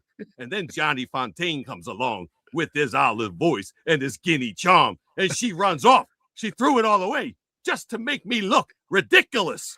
And a man in my position can't be made to look ridiculous. Now you get out of here, and if that Goomba tries any rough stuff, you tell him I ain't no band leader. Yeah, I heard that story. Thank you for the dinner and a very pleasant evening. Have your car take me to the airport. Mr. Corleone is a man who insists on hearing bad news at once. No, he was so calm and composed under that. That was like so threatening. You know who Waltz reminded me of? Ed Snyder. Oh, yeah. He looked like Ed Snyder. 1,000%. Yes. Right? Yes. Crazy. All right, let's go back in the day. I guess that was our back in the day, right? Or do you have one? We got it. We have a pretty important back in the day, I think. All right. I'm going back. I'm going back. I'm going back. Back in the day with Truman. Oh, yeah!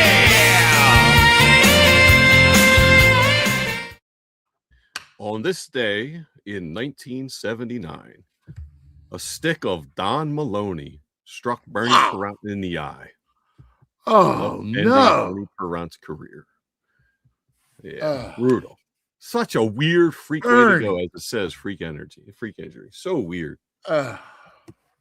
Wow, that was what year was that? 1979. Wow.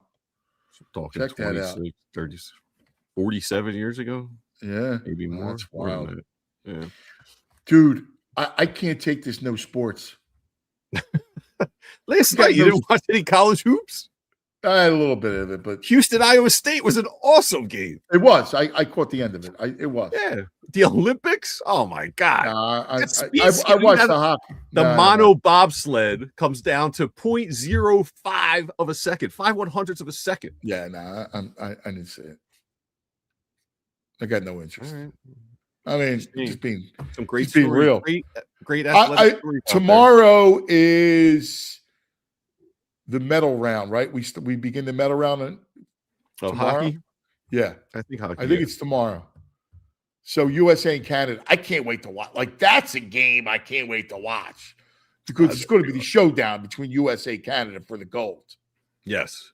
I watched one this morning, kind of a clunker, Switzerland and Italy. Italy, not too great on the ice.